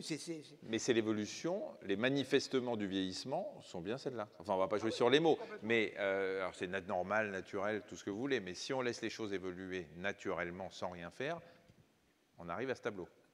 On est bien d'accord. Je voudrais juste rajouter aussi pour la mémoire et pour les exercices d'activité, disons de mémoire, ce que je trouve très important aussi, c'est de le faire en groupe.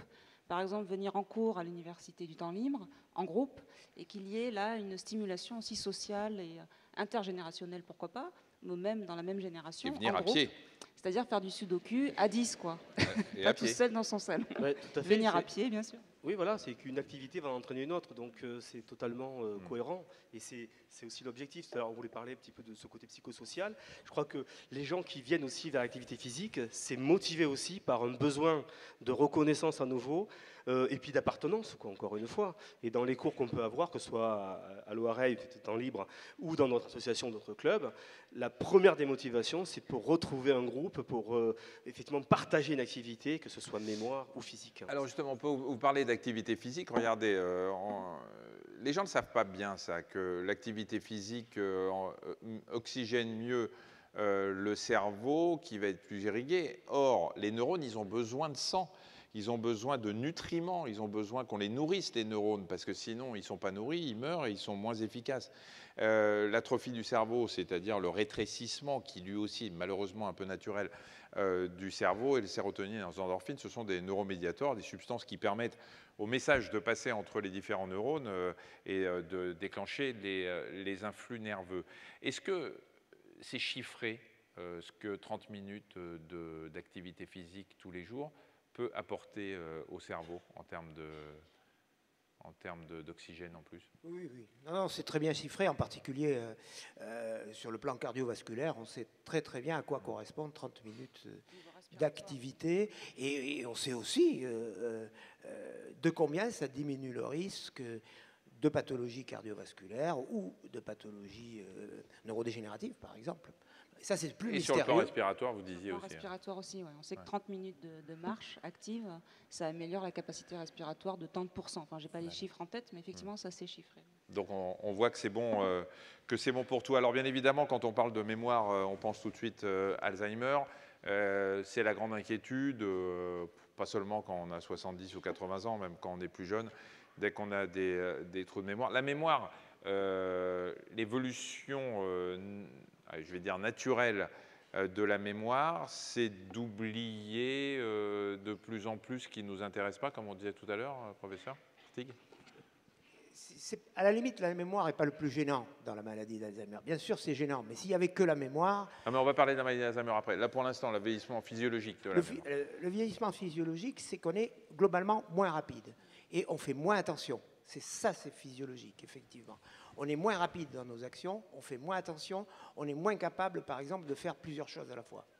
Et ça, c'est ennuyeux, par exemple, pour la conduite automobile, pour la discussion à plusieurs.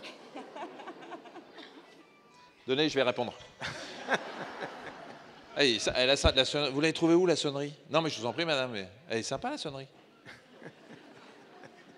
C'était vendu avec le téléphone, vous l'avez rajouté, là. Mais c'est vachement sympa. Hein. Mais elle est forte, hein, quand même. Ouais. Ah, vous avez des appareils. Ah, ouais, c'est ça. C'est ce qu'on... Ah, vous avez une prothèse auditive, ben, c'est ce qu'on disait tout à l'heure. Oui, ça marche. Mais elle est très, très forte, hein, quand même. Hein, oui. Comment? 85 ans, madame, mais formidable. Vous les faites pas. Vous faites plus. Non, je rigole. Elle est formidable. Mais c'est fort, hein, quand même. C'est fort, Voilà, ça c'est le vieillissement physiologique. Être capable de faire plusieurs choses à la fois, et on perd ses capacités. Et les trous de mémoire qu'on a de plus en plus, ou qu'on a l'impression d'avoir de plus en plus en vieillissant? C'est essentiellement des trous d'attention. C'est-à-dire qu'on fait moins attention aux choses, soit volontairement, soit involontairement, parce qu'il y a un travail récent de neuropsychologie qui le montre, c'est que quand le cerveau est trop plein, qu'il apprend trop de choses à la fois, il sélectionne. C'est ce qui se passe, par exemple, pour en médecine. Les étudiants en médecine, on leur fait, pourtant ils ont 20 ans en moyenne, enfin 18 ans en 20 ans, on leur fait passer des concours avec un savoir encyclopédique. Et vous pouvez être sûr que le lendemain du concours, ils ont oublié au moins 50% de ce qu'ils ont appris. Et 30 ans après, je ne vous raconte pas. Ouais, bien sûr. Évidemment. Je ne sais même plus à quelle fac je suis allé, moi. Alors, je peux vous dire, c'est... Mais c'est physiologique. D'accord, donc il n'y a pas à s'inquiéter. Non. Ah bah, ça me rassure. Alors, la maladie d'Alzheimer, donc, qui est quelque chose qui inquiète beaucoup les gens. Si, à partir d'un certain âge, on commence à s'inquiéter sur sa mémoire, qu'est-ce qu'on fait? On passe bien sûr par le médecin traitant, mais si, malgré le discours rassurant de son médecin traitant, on a quand même des inquiétudes et on veut quand même aller dans un centre de mémoire pour aller passer des tests. D'abord, est-ce qu'on peut y aller directement? Est-ce qu'on peut insister auprès de son médecin traitant? Est-ce qu'il faut attendre 20 ans pour avoir un rendez-vous? Comment ça se passe, vous qui êtes dans les centres de mémoire? Nous dirigeons un centre de mémoire, enfin je dirige un centre de mémoire et Nathalie également est associée à un centre mémoire. Moi je pense que personnellement, si la personne est inquiète de ses troubles de mémoire, et encore plus si on lui a fait remarquer qu'elle avait des troubles alors qu'elle-même ne le ressentait pas, il vaut mieux passer un bilan. Il vaut mieux passer un bilan pour être rassuré si tout est normal. Et de toute manière, comme on le disait au début j'allais dire de l'émission, c'est pas une émission, mais au début des présentations, c'est au moins un point de départ qui, par la suite, nous permettra de nous comparer à nous-mêmes et de savoir s'il y a déclin. Parce que l'important, c'est pas tellement d'avoir des performances basses, c'est surtout de ne pas décliner. Donc, de toute manière, c'est bénéfique de le faire. Alors après, si on a une maladie d'Alzheimer, il y a des choses à faire, bien sûr. Et si on n'a pas la maladie, est-ce qu'il y a des choses à faire? Mais là encore, la réponse est oui. La réponse est oui, parce que l'on fasse de la prévention primaire, c'est-à-dire de la prévention globale du vieillissement, avec tout ce qu'on vient de dire là, ou de la prévention secondaire, c'est-à-dire après une plainte, ça marche aussi. Ça marche aussi, globalement. Donc il faut suivre les recommandations, alimentation, activité physique, activité de loisirs et de stimulation. Et le dernier qu'on peut rajouter, c'est un bon équilibre affectif. Ça, c'est plus difficile parce que ça ne se recommande pas. Mais c'est pourtant essentiel aussi. Oui. Moi, je dis par exemple aux gens, évitez de vous fâcher avec vos enfants. Il y a une enquête suédoise tout à fait importante, ça n'a pas été fait chez nous parce qu'on n'ose pas poser ce type de questions, mais qui montre que le stress majeur de la personne âgée, c'est d'être fâché avec ses enfants. Et que quand il y a conflit, c'est surtout la personne âgée qui en pâtit, beaucoup plus que les enfants. Donc, à cet âge-là, il vaut mieux éviter. D'accord. Le problème de solitude, est-ce qu'on sait que c'est confirmé probablement que la solitude est un facteur aggravant des troubles cognitifs, de la mémoire, du cerveau Absolument, et absolument terrible. Il y a une étude qui vient juste de sortir, qui a été présentée dimanche à Chicago, sur le fait que ça faisait augmenter de 18% les risques de décès sur des gens qui ont des sentiments de solitude extrêmement aigus. Donc c'est un élément déterminant, mais il n'y a pas besoin d'avoir fait beaucoup d'études pour s'apercevoir que nos vies, elles sont faites de relations sociales.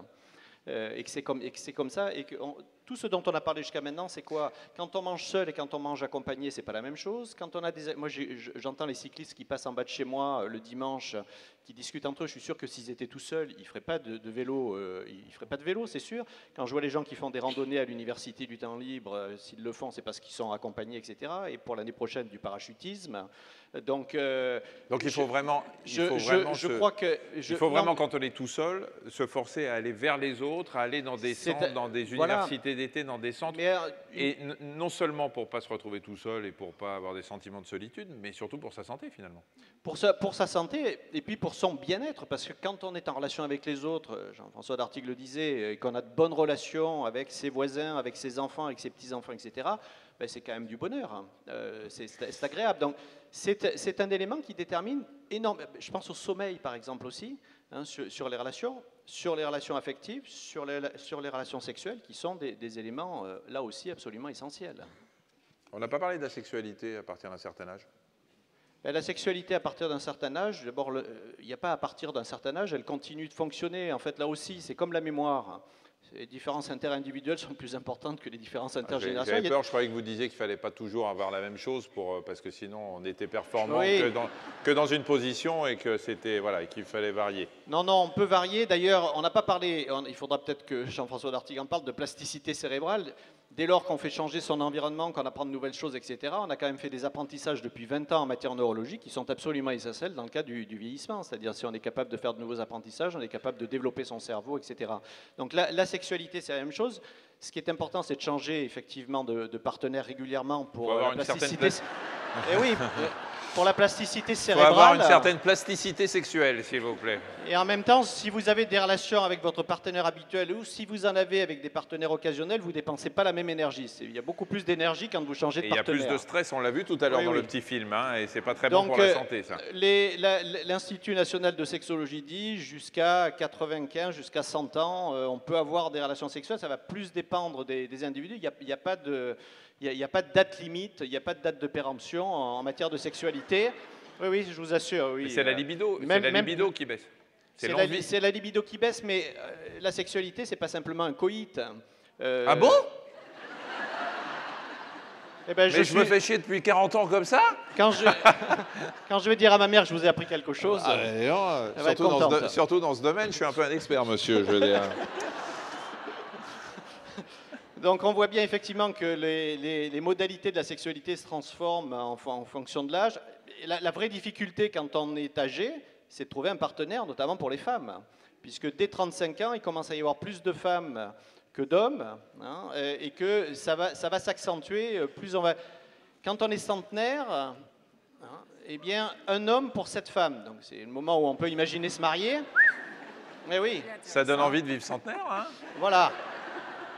Mais si on est un homme, bien sûr. Hein. Donc, il va y avoir de plus en plus de mariages pour tous, plus on avance en âge. De plus en plus de lesbiennes plus tard. C'est d'ailleurs une question qui se pose dans les institutions et les maisons de retraite. De quoi, les mariages gays? Oui. On a des établissements maintenant uniquement pour des gays, oui. Non, vous inquiétez pas, c'est pas vrai. Non, mais plus rien ne m'étonne, mon bon monsieur. Hein, plus rien ne m'étonne. Mais je suis sûr que ça verra le jour, ça. Ah ouais, ça, absolument. Ah ouais. C'est pour des établissements, des maisons de retraite. Les relations privilégiées, les relations sexuelles, les relations privilégiées et les relations d'amitié sont des relations absolument essentielles. Avec aussi ce que disent toutes les études qui sont sorties ces dernières années, je pense à la Fondation de France, en disant ce qu'il faut, c'est varier ces niveaux de relations et ces réseaux relationnels. De la famille, de la vie associative, du voisinage, etc.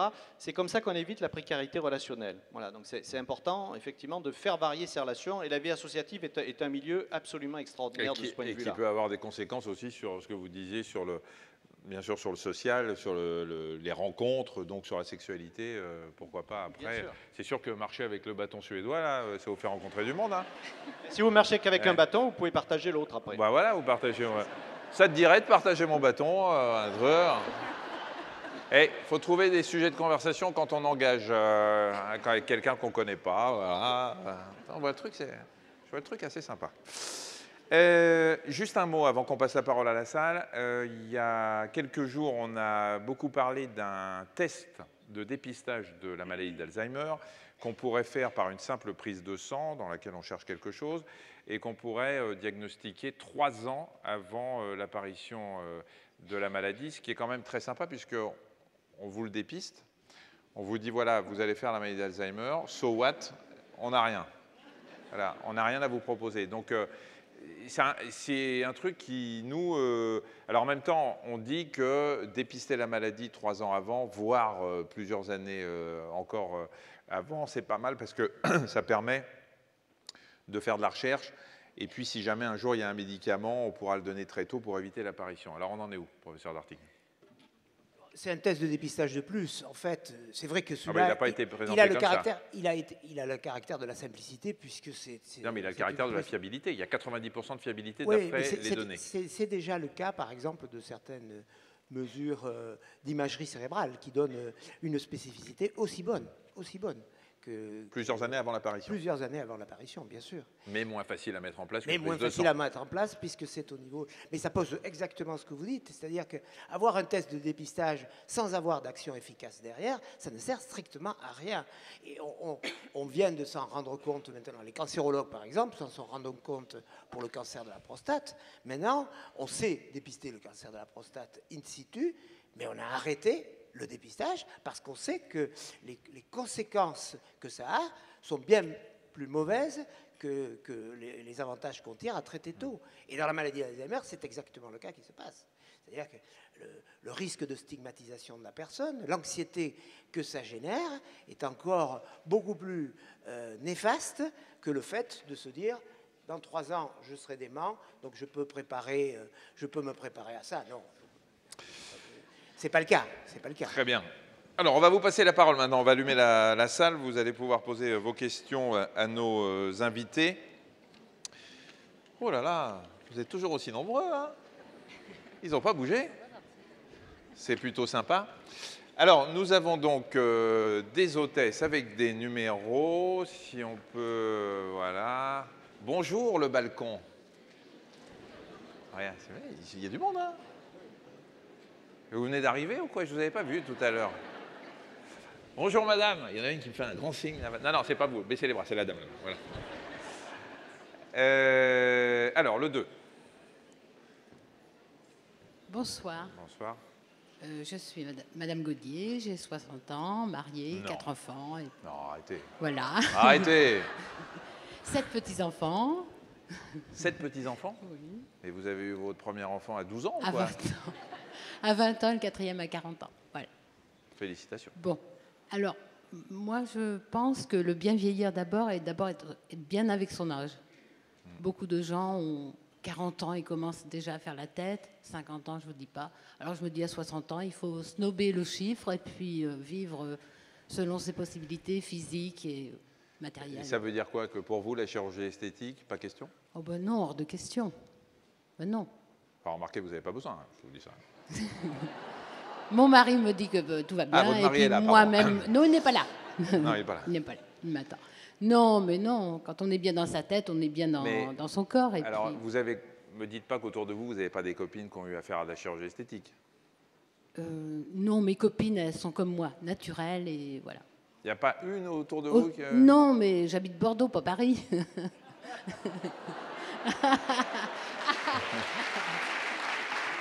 Ça voulait dire qu'à Paris, elles sont toutes refaites. Bah, ce que je vois à la télé, c'est pas très joli. Hein. Non, mais attendez, ce que vous voyez à la télé, c'est pas Paris non plus. Les moi aussi, émissions quand sont enregistrées à Paris. Enfin bon. Non, mais moi aussi, quand je ne vois à la fréquente télé, pas. Disons que je fréquente les. D'accord. les Donc vous femmes pensez, et vous vivez, voilà, vous avez votre âge, vous pensez que dans 10 ans, vous aurez toujours... Je pense que dans 20 ans, je serai comme ma maman, et très dynamique, très active, et Mais parce plein de que copines, et voilà. D'accord, mais parce que vous avez la chance d'avoir probablement une vie sociale très riche. Oui, bien sûr. Oui, bien sûr. J'ai exercé le métier d'infirmier en psychiatrie. Je l'ai arrêté il y a une dizaine d'années parce que j'avais envie d'avoir un emploi du temps qui me convenait. J'ai eu la possibilité, évidemment, financière. Et puis, je mène la vie qui me plaît. Et vous faites une activité physique. Tout ce qu'on dit ce soir, par exemple, l'activité physique, l'alimentation, Oui, les je me oméga retrouve 3. complètement. Même s'il y a des débordements, un verre ou deux de vin quand... Bon, un quand verre je ou fais deux, une c'est pas un sortie. débordement, madame. On est à Bordeaux, là. C'est, On nous dit un verre de vin au repas. Bon, une sortie, 2 verres de vin, un apéritif. Bon. Non, Mais est-ce que disons vous faites l'hygiène- attention? Vous faites attention à... Vous avez une Oui, hygiène de oui, vie, oui, quoi? oui, Ouais, oui. ouais. Bah oui, Ouais. oui. Vous faites quand même attention. Oui. Vous vivez avec votre âge, mais vous faites quand même un peu attention. C'est-à-dire que je fais attention à l'alimentation. Je ne vais pas me suralimenter. J'ai envie de... Bon, voilà. D'accord. Et l'activité physique, je la maintiens au quotidien. Très bien. Elle On est très parlera pas. importante, je reconnais ce qui a été dit. Bah, très bien. Voilà. Merci pour votre témoignage, en tout cas. Très bien. Merci beaucoup, madame. L'hôtesse numéro 1. Bonsoir. Vous êtes pas Bonsoir. hôtesse? Vous êtes pas hôtesse, monsieur? Non, c'est ça. Donc moi, la question, c'est un peu pour changer le point de vue. Donc on parle du bien vieillir et c'est surtout la personne âgée du coup. Et qu'en est-il des familles? Quelle place pour les familles? Quelle aide aux familles dans cet accompagnement du bien vieillir? Et donc voilà. Alors, bien, quelle place des familles? On peut déjà dire que, tout à l'heure on parlait des relations sociales, on peut dire que les familles, elles sont très présentes. C'est le premier réseau de solidarité autour des personnes, le premier réseau social. On a des liens avec ses enfants, on a des liens avec ses petits-enfants.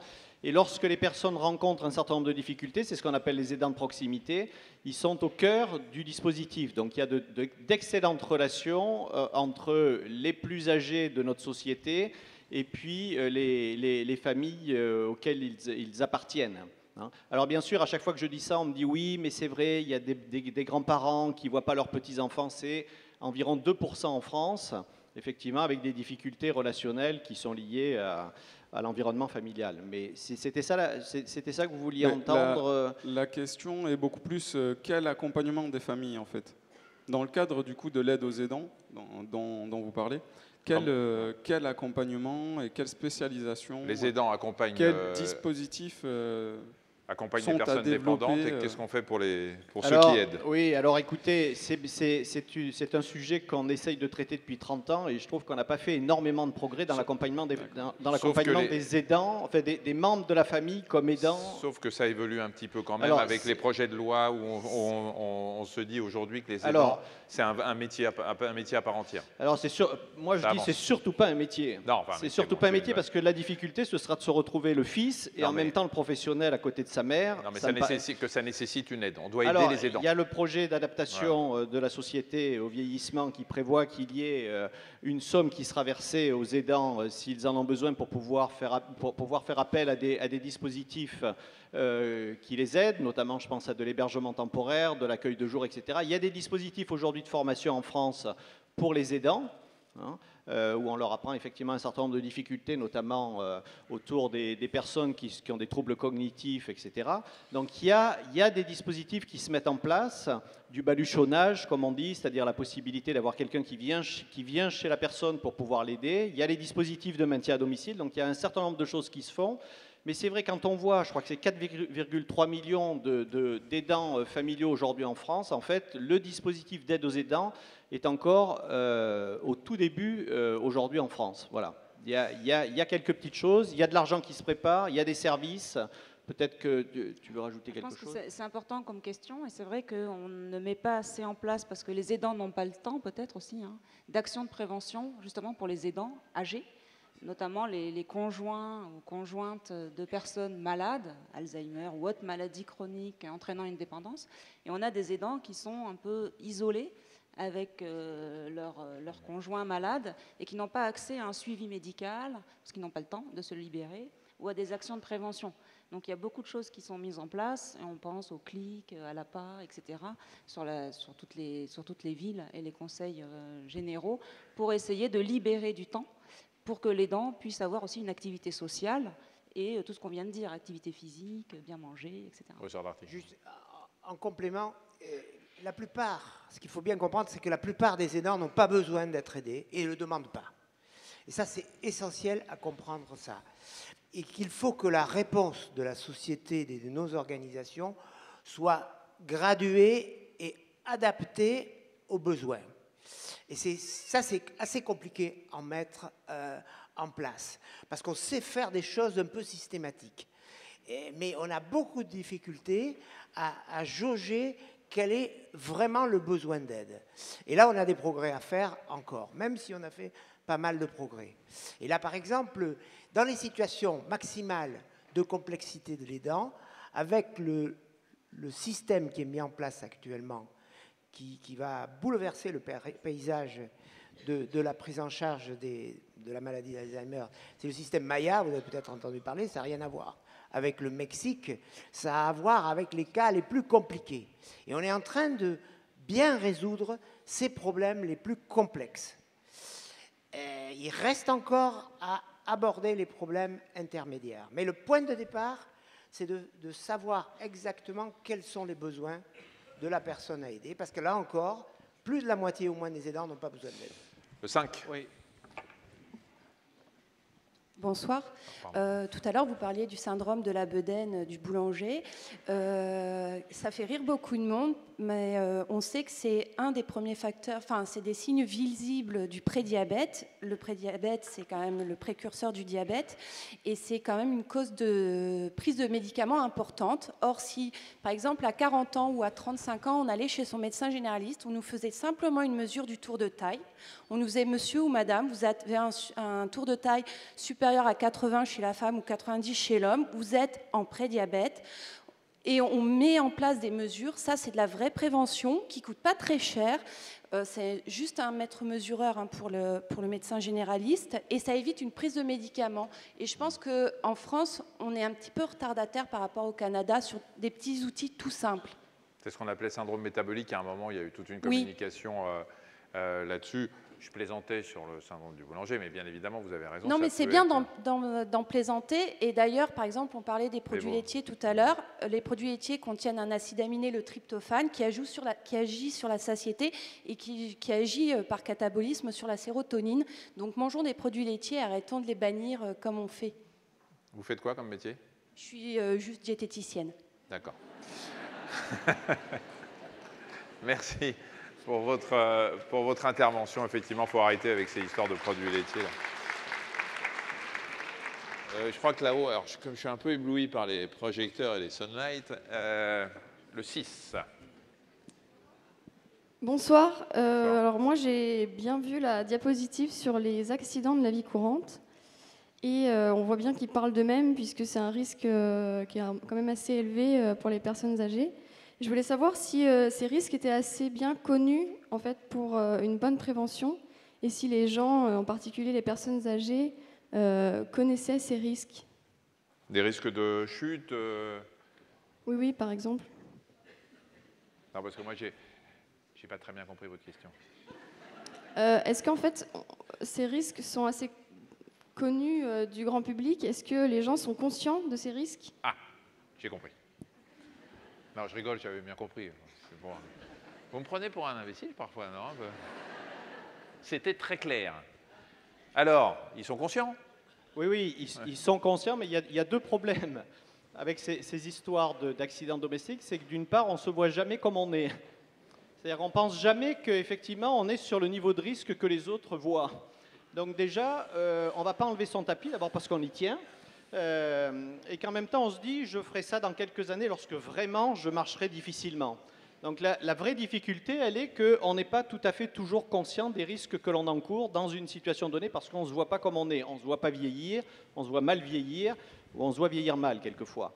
Donc ça c'est la première chose. La deuxième chose qui est difficile, il y a eu une étude il y a une dizaine d'années de l'université de Bretagne occidentale là-dessus qui est tout à fait intéressante, c'est que on voit quelquefois les risques, on sait comment il faudrait y remédier, mais on ne va pas mettre les choses en place parce qu'on ne veut surtout pas paraître pour quelqu'un qui est en difficulté ou quelqu'un d'handicapé. À l'époque, il montrait que les gens trouvaient des tas d'astuces pour pouvoir prendre en compte un certain nombre de difficultés à domicile sans que ça se voit. Au lieu d'avoir un déambulateur, on achète une table roulante pour télévision et on la met dans le couloir et on s'appuie dessus pour pouvoir se déplacer. On va bricoler un système autour de la baignoire pour ne pas avoir une barre de maintien en disant « Ah bon, tu as des problèmes, tu es handicapé ?» Donc on va trouver un système. Voilà. Donc c'est vrai que avec l'idée d'ailleurs l'idée aujourd'hui dans la silver economy, j'aime pas beaucoup le truc, mais enfin il y a des choses intéressantes sur l'idée d'avoir des designers qui travaillent un certain nombre de choses qui viennent au domicile et qui permettent que ça se voit moins, que ça rentre dans le décor général. Et beaucoup de chuteurs chutent sans le dire à leur médecin aussi. C'est-à-dire qu'ils chutent chez eux, ils n'ont pas envie de le dire, parce qu'ils n'ont pas envie d'alerter le médecin qui va faire des examens complémentaires, qui va les conduire à l'hôpital. Et ils n'ont pas envie d'inquiéter la famille qui va les prendre pour des personnes à risque de dépendance et mettre en place un système d'aide dont ils ne veulent pas. À 4. Excusez-moi, est-ce que je veux rajouter quelque chose aussi par rapport aux chutes? Vous voulez rajouter par Oui, parce qu'il faut quand même savoir qu'il existe depuis quelques années maintenant. Bonsoir. Attendez, juste une seconde, on finit et puis après, D'accord? Il finit. Merci. Il n'en a pas pour longtemps. Non. Donc, complété par rapport à l'information sur les chutes, il y a quand même un plan qui existe au niveau national et au niveau régional. Donc, dans le cadre du plan Bien Vieillir, des activités et des ateliers qui sont mis en place par rapport à la mémoire, prévention des chutes. Et effectivement, il faut quand même souligner à ce titre-là qu'il existe sur tout le territoire aquitain, parce que ça nous concerne, des ateliers qui permettent effectivement d'informer les gens par des réunions d'information et qui diffusent les risques de la chute, et derrière, les ateliers qui se mettent en place. Concrètement, à quoi ça sert, les tenants et les aboutissants. Et puis l'activité physique est essentielle, hein, effectivement, parce Totalement. que si vous n'avez pas des muscles pour vous soutenir, si vous n'avez pas un équilibre, les oreilles, les yeux, tout ça, c'est une catastrophe. On tombe et après, c'est le cercle vicieux, on n'ose plus se mettre debout, etc. La 4, si vous pouvez juste vous lever pendant que vous nous parlez, parce que je ne vois pas tout le monde là. S'il vous plaît. Bonsoir. Bonsoir. Si j'ai bien compris, donc pour garder un capital santé au niveau pour la vieillesse, il faut bien manger et avoir de l'activité physique. Mais je pense qu'il y a un élément qu'on a peut-être omis de dire, et je me trompe peut-être, mais les gens qui aiment rire, s'amuser et rire, je pense que ça peut aider pour garder le capital au niveau mental et donc au niveau physique derrière. Ce qui paraît évident, mais est-ce que scientifiquement, on a prouvé neurologiquement que rire, c'était bon pour le cerveau? Rire, pas réellement, mais les optimistes, oui. Les optimistes, ça, c'est très, très clair. Et ça va un peu en même temps, quoi. C'est-à-dire que les optimistes vieillissent beaucoup mieux que les pessimistes, fondamentalement. Donc, a priori, on peut penser que le rire et c'est fait partie scientifique, de ça. Oui, ça, c'est scientifique. Il y a même eu un bouquin qui vient de sortir, écrit par un psychiatre, sur lequel c'est Alain Braconnier qui a écrit un livre sur les optimistes, et c'est prouvé. Alors vous allez me dire, oui, mais c'est vrai que quand on est optimiste, on a moins de problèmes d'ulcère à l'estomac, on a le cœur qui va mieux, etc. Mais même le cerveau, il va mieux chez les optimistes que chez les pessimistes. Oui, mais justement, on a fait des études sur l'inoculation du vaccin de la grippe, et on s'aperçoit que les gens qui sont des optimistes, après des tests psycho, développent 2 fois plus d'anticorps que ceux qui ne le sont pas. Hein. Voltaire disait « J'ai décidé d'être heureux parce que c'est bon pour la santé ». J'avais une deuxième question aussi à poser. Bon, je suis concernée par rapport à la maladie, enfin, pas moi-même, mais ma mère a la maladie d'Alzheimer, et on n'a jamais réussi à nous dire vraiment si c'était héréditaire ou pas. Alors, il y a une forme de maladie d'Alzheimer qui est héréditaire dominante, qui représente environ 0,1% des cas. Donc la maladie n'est réellement héréditaire que dans 0,1% des cas. Si vous n'avez qu'un ascendant ayant la maladie d'Alzheimer, la maladie n'est probablement pas héréditaire. Il faut avoir au moins plus de 2 ascendants pour dire qu'il y a un facteur héréditaire. Par contre, comme toutes les maladies, il y a des facteurs génétiques, bien sûr, qui favorisent les maladies et d'autres qui protègent. Donc, comme toutes les maladies chroniques, c'est un mélange de facteurs génétiques et de facteurs d'environnement qui font les maladies. La 2. Oui, bonsoir à tous, moi c'est Claire. Et j'envoie souvent des messages à l'émission. Et on vous répond? Mais non, jamais. Il faut dire qu'on en reçoit pas mal. Hein, mais... Je suis optimiste, j'attends. Ouais. Alors ma question, moi je suis angoissée, c'est sur le sport. Voilà, je voulais savoir si on a fait un bilan cardiaque qui est bon, si on a fait un test d'effort,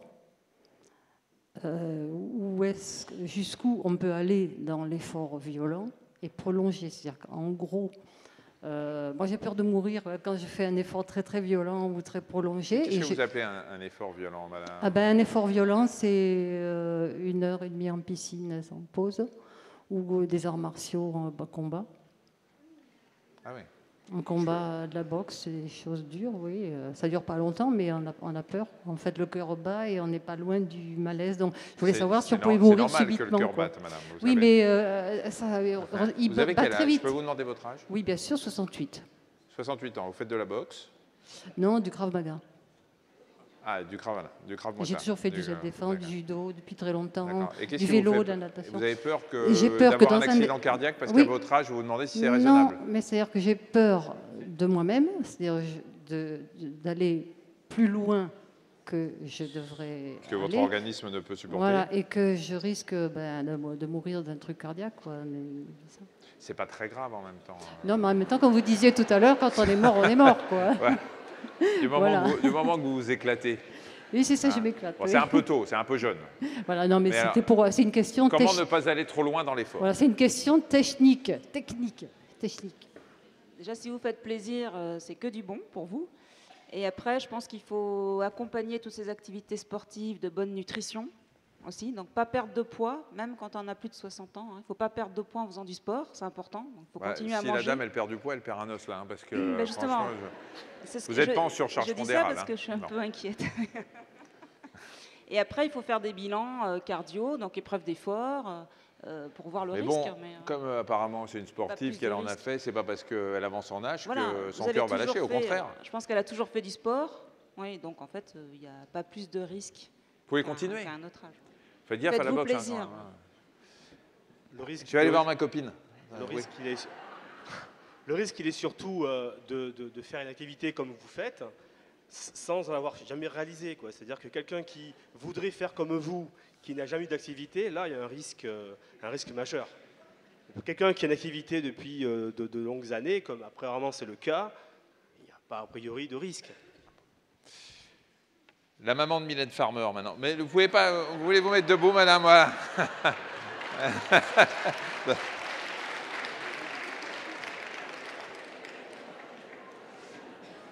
J'ai 85 ans. Alors, attendez, mettez-lui le micro, là. Vous n'êtes pas sympa, quand même. Allez-y, madame. Non, mais restez là. Non, mais, voilà. Et depuis ma retraite, j'ai moins d'activité parce que je voyageais beaucoup, je dansais partout. Et depuis quelques mois, j'ai une arthrose au genou. Je marche comme une tortue et je suis en train de me soigner. On m'a fait des infiltrations, ça ne m'a rien fait. Ouais. Et maintenant, je vais contacter, on doit me faire un IRM justement au CHU de Bordeaux. Et pour aller contacter, pour aller consulter un chirurgien. D'accord. Pour tenter une opération du genou. Ouais. J'ai une goarthrose. Une gonarthrose. Une gonarthrose, hein. Voilà. Et je n'arrive pas à marcher normalement. Oui. Et je ne sais plus quoi faire. Qu'est-ce que je peux prends faire pour des vous, madame? antalgiques. Comment? Qu'est-ce que je peux faire pour vous? Ah ben rien du tout. Ah, rien du tout. Eh ben voilà. C'était juste pour nous tenir informés. Non, mais c'est pas ça, c'est que j'avais beaucoup d'activités et depuis que j'ai cette arthrose du genou, je ne peux plus courir, je ne peux plus faire Parce que vous couriez. Avant, vous faisiez du footing, des trucs comme ça? Ah oui, je faisais le jogging, j'allais danser, j'allais partout, je voyageais beaucoup. Bougez pas trop le micro parce qu'on va pas. Voilà. Je voyageais beaucoup ouais. Et maintenant beaucoup moins. Et ça, est-ce que sur le plan psy... Depuis quelques mois. Comment? J'ai cette arthrose depuis quelques mois. Oui, j'ai entendu. Ne criez pas, j'ai entendu. Est-ce que psychologiquement, ça vous pèse, ça? Ah ben oui, parce que je ne peux pas marcher et je ne peux pas aller faire mes courses, mes commissions, faire tout ce que je faisais autrefois. Mais c'est une grosse arthrose que vous avez alors, hein? Au genou, oui. Ouais. et depuis quelques mois seulement. D'accord. Bon, bah écoutez, Alors figurez-vous que je vous suis à chaque fois sur la 5. Ah bah vous arrivez à marcher Allô, si vous me docteur. suivez alors. Et je suis bien contente. Et je vous remercie. Ben, c'est moi qui vous remercie, madame. On l'applaudit bien fort parce que...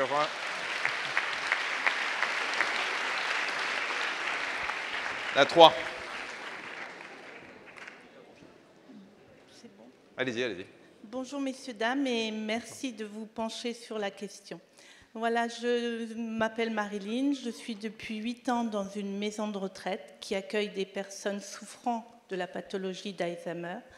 Et j'aimerais savoir si vous, en tant que médecin, vous ne pensez pas que finalement les médicaments détruisent encore plus les personnes, sont finalement pas plus négatives qu'une alimentation saine et une prise en charge au cas par cas. Vous y êtes comme soignante? Oui. Oui. Oui, Non, parce qu'au oui, début, oui, au oui. début Merci. j'ai eu un doute. Je fais beaucoup plus que mon âge. Non, non, pas du tout, mais... Vous êtes très loin et je suis myope. Et voilà, pardonnez-moi. Là, oubliez. Comme soignante. C'est vrai qu'on a peu abordé le sujet des médicaments, mais effectivement, je pense qu'il y a aussi un peu trop de médicaments donnés aux personnes âgées, notamment dans le contexte des troubles psychocomportementaux liés à la démence, d'Alzheimer ou autre démence, qui peuvent faire plus de mal que de bien. Alors après, il faut juger et évaluer les cas, mais je pense qu'il y a aussi une polymédication, donc une polypharmacie des personnes âgées qu'il conviendrait de revoir. Et ça, c'est pour moi aussi une action de prévention, peut-être plus secondaire ou tertiaire, pour le coup, importante. Alors là, bien se nourrir, se faire plaisir, même chez un malade qui a une maladie d'Alzheimer au stade sévère, il y a encore du plaisir d'avoir un chocolat ou quelque chose qui fait plaisir dans la bouche, même si on n'est pas là pour prendre du poids. Et il peut y avoir encore du plaisir avec du contact social, les petits-enfants, voilà, tout ce qu'on a vu, la musique, la peinture, tout un tas d'activités. Et je suis d'accord avec cette dame pour des thérapies plutôt non médicamenteuses pour entourer les stades sévères de démence, plutôt que de se précipiter sur les médicaments à chaque fois. Voilà, je suis tout à fait d'accord. Ce qui ne veut pas dire que les médicaments sont complètement inutiles. Ça, ce serait une erreur de penser ça. La grosse difficulté qu'on a en France en particulier, c'est d'arrêter le médicament quand il n'y en a plus besoin. Ça, on ne sait pas faire. Et on va calmer une anxiété avec une benzodiazépine, et puis où on va traiter la dépression avec un antidépresseur, du séroplex, ce que vous voulez, et on ne va pas savoir l'arrêter parce qu'on va avoir peur de la récidive. Et c'est tellement plus simple de dire continuer que finalement, on entre dans cette routine et on se retrouve avec des gens qui ont 10, 12, 13 médicaments, beaucoup trop, évidemment. Qui ont beaucoup de spécialistes en fait, autour du médecin. En fait, les patients âgés vont voir beaucoup de spécialistes à la demande du médecin qui vont mettre des médicaments en place pour l'hypertension, pour la douleur, pour le sommeil ou autre. Et le médecin ne va pas oser les arrêter pour ne pas perdre ses confrères. Donc on peut avoir des gros problèmes. Là, je suis tout à fait d'accord. 10-12 médicaments, ce n'est pas possible. La 5. Bonsoir. Donc, moi, je fais partie de l'association Épilepsie France. Et je vous avais envoyé plusieurs fois des mails et des messages. C'était au sujet de... C'était pour pouvoir nous faire parler en fait de l'association Épilepsie France. Je ne sais pas si vous vous souvenez. Et je voulais juste vous informer qu'en fait, au niveau des personnes âgées, on s'est rendu compte par rapport à certaines études que au niveau des personnes âgées, après, par exemple, des AVC ou d'autres accidents, en effet domestiques, cela engendrait par la suite en fait des maladies neurologiques, notamment l'épilepsie. Et ça fait à peu près 20%. Donc je voulais savoir un peu ce que vous en pensez, parce que faut savoir que l'épilepsie, en fait, c'est entre la maladie de Parkinson et la maladie d'Alzheimer. On est à peu près 600 000 en France. L'épilepsie chez les personnes âgées, professeur Dartig. Les crises d'épilepsie, effectivement, sont plus fréquentes chez l'enfant et chez les personnes âgées, mais les personnes âgées ont beaucoup plus rarement des épilepsies chroniques, en dehors des séquelles d'AVC. Alors c'est quand même un problème, ça existe aussi bien sûr dans la maladie d'Alzheimer. Je n'ai pas le sentiment que cette épilepsie soit mal prise en charge. Je pense qu'elle est plutôt bien prise en charge chez les personnes âgées. C'est vrai que c'est un problème. Elle n'a pas la connotation péjorative que peut avoir l'épilepsie de l'enfant dans l'image de la société. Ça pose, me semble-t-il, beaucoup moins de problèmes. 6. Bonsoir. Je voudrais introduire une notion complémentaire d'intérêt général à partir de mon expérience associative. Nous sommes dans une société où on a parlé du risque d'isolement pour les personnes âgées et vous avez indiqué que le cercle familial est naturellement le cercle le plus proche pour les personnes âgées. Également, il y a maintenant les prises en charge dans la journée de ces personnes âgées, mais quand vient la nuit, c'est souvent une peur pour ces personnes qui veulent vivre durablement chez elles. Donc je voudrais apporter une note d'optimisme en citant l'expérience associative de toutes ces associations qui se mobilisent en France actuellement, qui s'appellent les associations intergénérationnelles et qui permettent, dans cette société difficile où les jeunes ne trouvent pas à débuter dans la vie parce qu'ils n'ont pas de logement, et des personnes âgées arrivant la nuit craignent de rester chez elles. Ces associations intergénérationnelles font un travail remarquable. Je suis témoin à Bordeaux et partenaire à Bordeaux de Vivre avec, par exemple, où des jeunes peuvent venir prendre un travail et trouver une chambre chez une personne âgée qui a élevé sa famille, qui vit dans une grande habitation, qui a des chambres disponibles et qui est seule la nuit. Et en même temps se nouent à ce moment-là des relations tout à fait exceptionnelles, de qualité. Des amitiés se créent quelquefois entre ces jeunes qui peuvent vivre et se loger dans des conditions parfois gratuites ou simplement une participation aux frais, et la personne âgée qui tout d'un coup retrouve du tonus parce qu'elle peut partager des choses. L'exemple, c'est une jeune fille étudiante asiatique qui apprend à faire la cuisine asiatique et l'ordinateur, et la personne âgée qui apprend la cuisine bordelaise, etc. Je pense que c'est un peu d'optimisme que je veux introduire dans cette assemblée. J'avais entendu parler de ça, et même avec des personnes qui revivaient. Elles sortent de leur solitude, elles ont un centre d'intérêt, elles peuvent discuter de temps en temps, ne serait-ce qu'au petit déjeuner, même si le jeune sort le soir, mais avoir l'impression d'avoir une vie dans la maison, et effectivement c'est une expérience enrichissante. Alors je ne sais pas, le problème c'est comment on se renseigne pour tout ça, vous connaissez ? À ma connaissance, il n'y a pas de réseau des dispositifs en France, mais il y a plusieurs associations sur Bordeaux qui existent. On peut se renseigner à la mairie qui possède ces éléments. Alors c'est vrai qu'on a parlé du réseau naturel, si je puis dire, de la famille. Il y a ce logement intergénérationnel. Il y a aussi des associations qui font des visites à domicile. Donc c'est vrai qu'il y a, au-delà du réseau naturel, tout un tas de choses qui se font. Le bénévolat est quand même très important en France là-dessus. À 3. Oui, bonsoir. Bonsoir. Dans les accidents domestiques, il y a un point que vous n'avez pas évoqué, c'est-à-dire les problèmes de vision. Vous avez dit on adapte la salle de bain, on adapte la cuisine, enfin on adapte le domicile. Moi, je fréquente pas mal de personnes âgées et beaucoup des chutes sont dues à des problèmes de vision. Et quand je les interroge, j'ai deux réponses. Ah oui, je pourrais me payer d'autres lunettes, mais c'est compliqué pour aller chez l'ophtalmo, etc. Alors, d'abord, première question, est-ce que la vision représente un chiffre important dans le nombre de chutes ?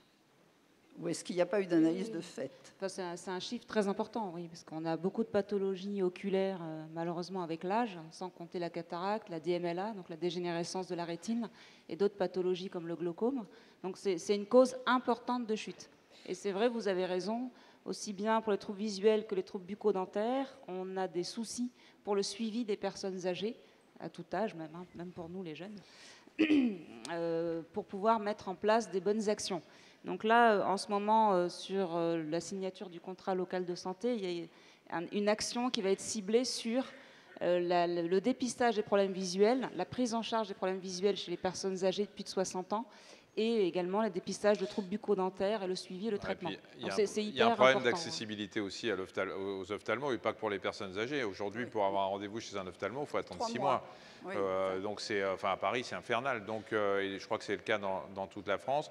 Et il va y avoir un problème qui va se poser, c'est le problème de transfert des compétences pour que les opticiens puissent faire ce que les ophtalmos ne peuvent plus faire aujourd'hui. Et certain que quand les personnes âgées pourront avoir accès, je ne dis pas ça parce qu'Alain Flelou est notre partenaire, mais chez les opticiens, c'est plus facile d'accéder à un magasin que de prendre un rendez-vous avec un ophtalmo. Donc effectivement, il y a au moins ce biais. Peut-être qu'en allant directement chez les opticiens, on peut régler un certain nombre de questions. Je pense qu'on peut régler un certain nombre de questions, notamment quand il y a des périodes temporaires. Moi, j'ai un problème visuel et à certaines périodes, j'ai une mauvaise vue, et à d'autres moments, il suffit que je change de paire de lunettes, tout va bien. Ce qui n'est pas possible pour des personnes âgées, parce qu'elles n'ont pas un éventail suffisant. Et je peux une autre question ? Allez-y. J'ai été un petit peu étonnée dans le bien vieillir. J'ai beaucoup aimé le mot, mais je pense qu'il serait bien qu'au même titre que quand on a une voiture, on a un calendrier, des révisions, des suivis. Curieusement, je pense que l'individu vaut à peu près autant qu'une voiture. Enfin, je ne sais pas pour les hommes, pour les femmes, je ne sais pas. Et ce serait peut-être pas mal si chaque individu avait un suivi et sache que à 25 ans, à 30 ans, c'est ce point-là qui peut commencer à faiblir, à 40 c'est un autre, etc. C'est une information qui pourrait peut-être être donnée, oui, qui est peut-être donnée. Non, mais le problème, c'est que quand on évoque, ne serait-ce que la petite visite médicale pour voir si on est capable de conduire, c'est un tollé général en France. On ne peut pas. C'est impossible de toucher à ça. Et si vous commencez à dire à proposer effectivement qu'il y a un bilan régulièrement de la santé, ça veut dire qu'on va contrôler les yeux, qu'on va contrôler les oreilles, qu'on va... Et qu'est-ce qu'on en fait de ça? Alors, soit vous le gardez individuellement, soit si c'est quelque chose de généralisé, ça peut avoir des conséquences, parce qu'on peut vous interdire, par exemple, de prendre votre voiture. Et je crois qu'il y a ce problème qui se pose. Alors, on sait, parce que à chaque fois qu'on parle de ça, on nous dit oui, mais ce n'est pas les personnes âgées qui créent le plus d'accidents, c'est les jeunes. Hein? Ça, c'est sûr, et ce qui est vrai. Mais le bilan, en plus, le problème du bilan, c'est ce que vous disiez tout à l'heure aussi, c'est que toutes les personnes de 70 ans ne se ressemblent pas. Donc, qu'est-ce qu'il faut faire comme dépistage? Qu'est-ce qu'il faudrait faire comme bilan? Pour la conduite automobile, c'est vrai qu'on stigmatise beaucoup. Il y a eu 3 projets de loi en France pour réduire ou interdire la conduite automobile aux personnes de plus de 70 ans. Hein. Moi, je suis assez d'accord avec ce que dit cette dame. Si un jour il fallait le mettre en place, à ce moment-là, comme les véhicules, on n'a qu'à le faire tous les 10 ans. J'ai passé mon permis de conduire il y a fort longtemps, quelques décennies. Je n'ai pas eu de révision, ce serait bien, mais pas nécessairement. Pourquoi le faire avec les plus de 70 ans ou les plus de 80 ans ou les plus de 60 ans? Quitte à le faire, autant effectivement vérifier les choses régulièrement. Hein. Par contre, le bilan, vous pouvez le faire. On a parlé des centres de prévention. On a parlé du médecin traitant. Vous pouvez très bien aller tous les 5 ans chez votre médecin en disant vous me faites le global, vous me faites un check-up et puis on regarde un petit peu tout ce qui ne va pas. On n'a pas besoin d'attendre qu'il y ait une loi qui vous oblige à le faire. 2 questions encore parce qu'il est 20h30 et qu'il va falloir qu'on libère la salle. Attendez Mylène, vous avez déjà posé une question. Il y a une dame derrière vous à qui on va passer le micro.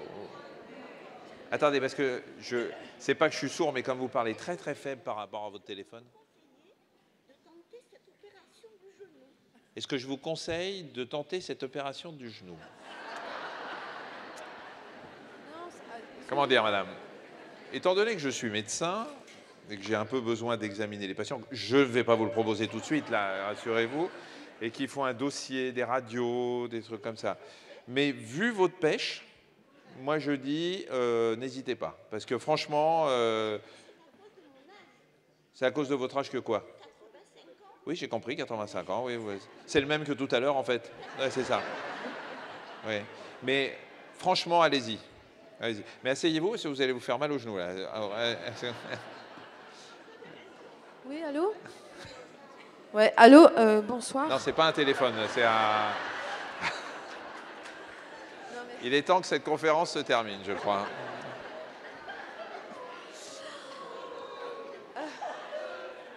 Oui, mais attendez, ça peut durer jusqu'à... Bonsoir. Alors, j'ai dit 2 questions. Attendez une seconde, s'il vous plaît, je suis en train de parler. Madame, et ensuite madame. Et après, on arrêtera parce que sinon, on va se faire virer. Puis, il faudrait que vous alliez dîner un jour, non? Non? Allez-y, madame. Oui, alors bonsoir. Donc, c'est par rapport justement à ma voisine. Voilà, je pose cette question parce que j'ai vécu donc, un problème avec ma mère. Donc, c'est-à-dire, voilà, à 85 ans, est-ce qu'elle va supporter l'anesthésie? Parce que ma mère, elle a eu le même cas, elle ne s'est pas réveillée de l'anesthésie. Non, mais là, je ne rigole pas, là. Je suis plus... non, franchement, alors, là. Bon, on n'est plus trop dans le thème du bien vieillir. On va quand même répondre rapidement à votre question. Mais allez-y. L'anesthésie à 85 ans, il n'y a pas de souci. Enfin, à moins que vous me contredisiez. Je pense qu'il faut aller un peu plus loin que de regarder que l'âge. Je vois cette dame, elle a plein d'activités. Elle faisait de la danse, du sport, ses courses, enfin toute une activité sociale qu'elle n'a plus parce qu'elle a une arthrose. Apparemment, rien ne marche. Elle a une espérance de vie qui est au-delà de 5, 6, 7, 10 ans. Donc, il faut traiter et il faut faire une chirurgie.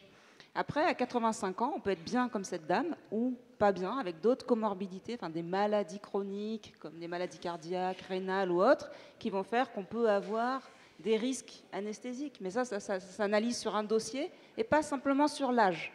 Voilà, on ne reste pas ancré sur l'âge, mais tout ce qu'il y a autour de l'âge chez cette personne. Oui.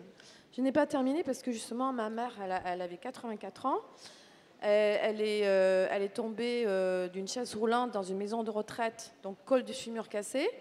Vite, on l'a amenée aux urgences. Le lendemain, on l'a opérée et elle ne s'est pas réveillée de l'anesthésie. On a bien donc compris. là, je ne m'y attendais pas du tout. Bah, on s'y attend rarement, madame. Enfin, je veux dire, Non, mais je pensais qu'elle allait vraiment se réveiller après l'anesthésie. Non, je comprends bien. Ouais. Et donc, c'est pour ça bon, que... on va rassurer quand même un peu toutes les personnes parce que la réponse qu'on a apportée avec le professeur Salle doit rassurer. Comment je peux avec le recul, comment je peux... Est-ce que je dois poser des questions aux médecins, aux chirurgiens? Comment je peux savoir pourquoi... vous n'en avez pas posé? Si, mais... Je ne suis pas satisfaite de la réponse.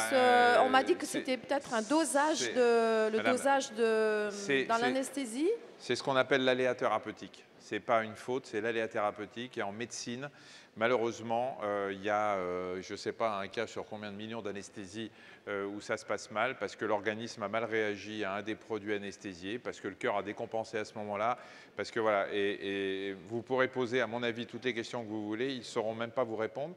Parce qu'on ne sait pas ce qui se passe quand il y a un accident d'anesthésie, qu'il y a un décès, qu'il y a une allergie, parfois il y a des allergies au curare, parfois il y a des allergies à d'autres choses. Mais malheureusement, on ne sait pas. Ça fait partie de l'aléa thérapeutique. Et pour vous déculpabiliser, de toute façon, elle avait une fracture du col, il fallait l'opérer. On ne l'aurait pas opérée, elle serait morte pareil, mais avec beaucoup plus de douleur. Une dernière question, madame. Ce n'est pas une question. C'est pas une question, très bien. C'est pas une question. J'ai 88 ans. Je viens d'avoir un AVC, je me porte très bien. Gardez le micro devant la bouche. Parce que... Oui, je me porte très bien, je compte vivre encore 10 ans et aller jusqu'à 100 ans. Voilà. Eh bien, madame, je vous le souhaite. Merci.